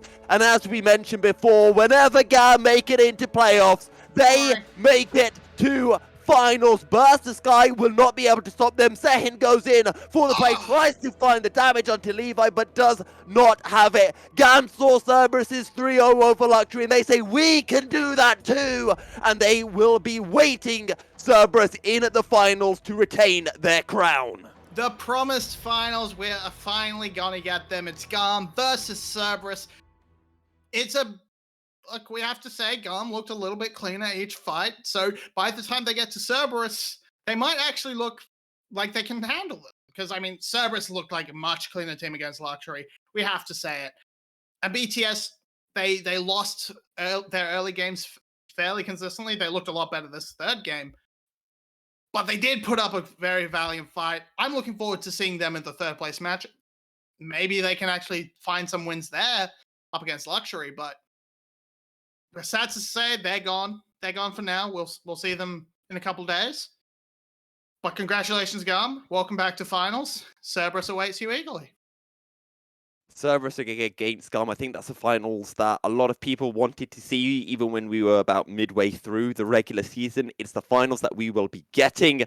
GAM take the 3-0, 2-3-0 semi-finals, and on that note, I think we're going to be throwing back to our wonderful analyst desk to break down Game 3. Thanks very much, 𝘀𝗀 and 𝘀𝗏. Great cast. And it turns out, 𝘀𝗀, you and Pippin were prophets, calling that 3-0. I'm damning myself for being so conservative. Well, what can I say? 2 playoff series, 2 perfect predictions so far. It's looking good, and I wonder how I will botcher up the next 2 series because cannot really keep a clean sheet there. Gotta say though, GAM just now won 3-0, but I think it was like the least convincing 3-0 ever. And Yes. 𝘀𝘀, even in this game, like they had some chances. I mean, they were down so much, and then they still somehow won some fights for some reason because GAM was just. I just now have it popping up in my head where like 𝘁𝗏 was doing the 𝘁𝗲 TP onto the chicken camp. It immediately died after 2 members already were falling. I mean, GAM looked rough despite the 3-0, I would say. But gotta say, give credit where credit is due. GAM, again in playoffs, again in the finals. And despite them looking like this today, I think Cerberus still needs to work on what they did themselves because their series also wasn't too clean. Yeah, and I mean, my prediction looks ridiculous now, but I think we definitely were decently close to Sky winning this. Maybe not the series. Maybe I overestimated how little of an impact the playoff stage would have on these players. You have to give them some credit, cut them some slack, because yeah, it's still a very new team. All of these players, like it's a different situation than with 𝘀𝘀cie, even though the teams have reached the players for the first time, both of them. 𝘀𝘀cie has a lot of old players. 𝘀𝘀cie has Coded, who has played in many players. They have 𝘀𝘀, who I don't think has played in players, but has played so many years. So it's a different situation with 𝘀% and now Sky. They really have all new players. So maybe I just thought they would adapt to the stage a little bit better, but early game just didn't go their way in any of the games, and they had glimpses of hope. I think they can probably play not only spoiler, but maybe even be favored in the third place match. It doesn't mean much, so it's just for money, just for pride, and I think that's where they hopefully can thrive a little bit more. With that all said, then, let's have a quick glance at the brackets. As you were saying there, 𝘀𝗚, we will be seeing GAM Esports going up against Cerberus Esports in the grand final on Boxing Day. And the third place match between 𝘀𝘀cie and 𝘀𝘀 will be taking place on Christmas Day for those that are sufficiently motivated. I will probably be watching that in hindsight, but we will see who gets the bragging rights and the extra prize money from taking that series down. Yeah, but I think now, I mean, third place is going to be played. It's a little bit of fun we are going to have with these teams and just celebrate the two new teams to players. But of course, in the end, we're all here to watch Cerberus against GAM. The last 2 times they met, it was Cerberus winning relatively convincingly, especially in round 2. They looked head and shoulders above GAM, and after this performance, after yesterday's performance from Cerberus, I feel like I'm even more in the Cerberus camp now. Do you agree, 𝘀𝘀cie? I always have been in the Cerberus camp, so I gotta keep being there, especially after now seeing this series. I mean, Cerberus yesterday, I said it earlier, didn't look too clean against 𝘀𝘀cie either. I mean, they even dropped 1 game to them, but GAM today, Jinx not existing, Victor not existing, having this kind of undecisive 3-0, I would say, not really a too hot look for them. So I'm also still in the Cerberus camp. It's very much a case of the numbers do not even begin to reflect what happened. Like, as you said, the 3-1 yesterday, Cerberus, while not looking super clean, definitely won that series convincingly. Whereas here, yes, GAM got the 3-0, but it was by no means clean. The first game, I think we were all thinking was going to go 𝘀𝘀's way until it didn't. Yeah, the same for almost every game. Like, even in this game, after once again looking tilted, they actually got off to a better start, right? But 𝘀𝘀 actually getting the first blood. Nice gank from 𝘀𝘀. I was sad he didn't try to repeat the gank, because for me it looked like Jace would be an easy target for Malphite Xin Zhao. Like, it's so much CC, so much burst damage. Should be an easy target to pick on again. But even in the mid lane, I should say, the solo kill from 𝘀𝑀, it all looked 𝘀𝘀's way this time around, but then just after 5 minutes they collapsed completely and forgot how to play the game for another 10 minutes, and suddenly they were looking at 4k deficit again in every single game. And I just don't think that's going to happen to Cerberus, so GAM needs to dig deep and find a different way of playing the game, because just throwing everything at the early game, going assassin, going super squishy, low-ranged compositions into the meat grind that Cerberus team fighting is just not going to fly. And thinking about that, talking about the series coming up as a whole, it's basically going to be, from what we've seen at least, considering 𝘁𝗀 is showing no priority towards the victor. That means that that's guaranteed to be a free thing that Cerberus don't need to ban, and a thing that GAM do need to ban, which immediately is a huge draft benefit for the side of Cerberus. And then, of course, you look at the other matchups, we've already been shouting out that Artemis has been popping off all split long, and that bot lane could be a very spicy matchup.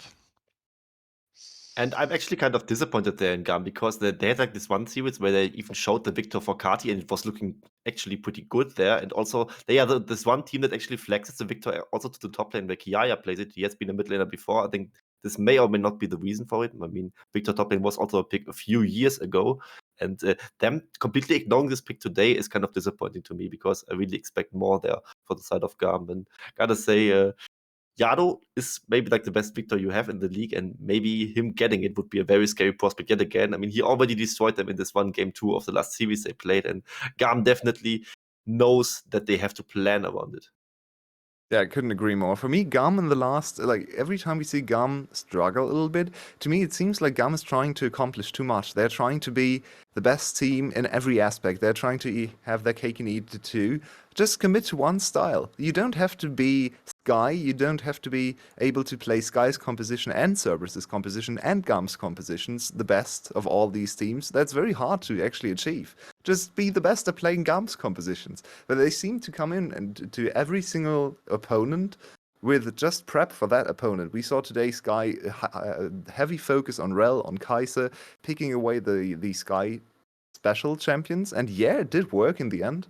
But it's gonna be a very different meta against Cerberus, and I just fear for GAM that they're spreading their practice a little bit too thin, where in the end they're decent in all the styles, but not good enough on one specific style to beat the best team, that's Cerberus. So that's kind of my fear right now, looking at GAM's games, because their drafting against Cerberus when they met in week 4, I believe, was so different. They actually focused on the victor as well, I believe, or at least they drafted very different champions, and yeah, I'm not quite sure. I think GAM is just, there's a little bit of hubris maybe on this team, that they still think they're the best in everything and can just play whatever they like. To be fair to them, they 3-0'd today, right? So it's only, you can only criticize them so much, but I just feel like it's not going to be the correct way of approaching Cerberus. I have a feeling 𝘀𝗀, like the face 𝘀𝗀 just pulled tells me he has plenty of things that he wants to criticize them about, and I think that's a completely fair point. Like we've said, we've bored the point to death, so I won't go any deeper on that. But yeah, this was the least convincing 3-0 that I think any of us have ever seen, and yeah, I think GAM was showing a considerable degree of hubris, not respecting their opponents despite being 2-0 up in the series, and yeah, that will not fly against Cerberus, so they have to tighten their gameplay all the way up if they want to repeat their many victories and claim another VCS shield. Well, it's gonna be a very hard-fought battle. I'm very excited for Sunday.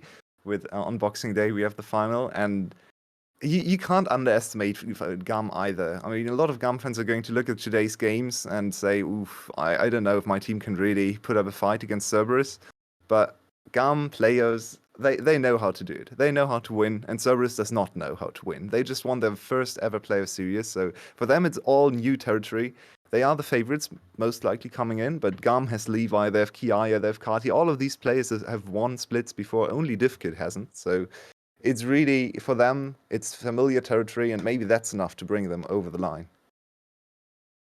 Maybe it is. I just hope we see the 𝘀𝗀 again that we saw yesterday, because 𝘀𝗀 he was a playoffs choker. Yesterday he was reverse choking, was absolutely styling on the victor, got like a level 4 solo kill against the 𝘁𝗀 in this one game, and he actually was kind of the stabilizing point for the side of Cerberus when it was looking pretty rough actually against 𝘀𝗀 at first, and I really hope we see that 𝘀𝗀 again, because despite GAM looking kind of shaky today, I think Cerberus still needs to bring in their A game to really win the title here for the first time they have. And yeah, and Cerberus, I mean, also maybe it plays a little bit into the back of their head that they only have won a single best of 5 the whole time they have been in the VCS. And they still need to do a lot more than win a single series to really get rid of the title of the playoff jokers. We will have to all see, as we have said, that is coming up on Boxing Day, the grand finals, GAM Esports versus Cerberus Esports. Will GAM maintain their crown, or will Cerberus send them all the way to Hades? We're going to round it off. I have been 𝘀cie𝗰𝗶𝗹𝘀, joined on the analyst desk by 𝘀𝗀cie and 𝗀𝗋𝗋. Thank you so much for being along with me, guys. We will see you again soon, either on Christmas Day for that third place match, or on Boxing Day for the grand finals. Don't you miss it.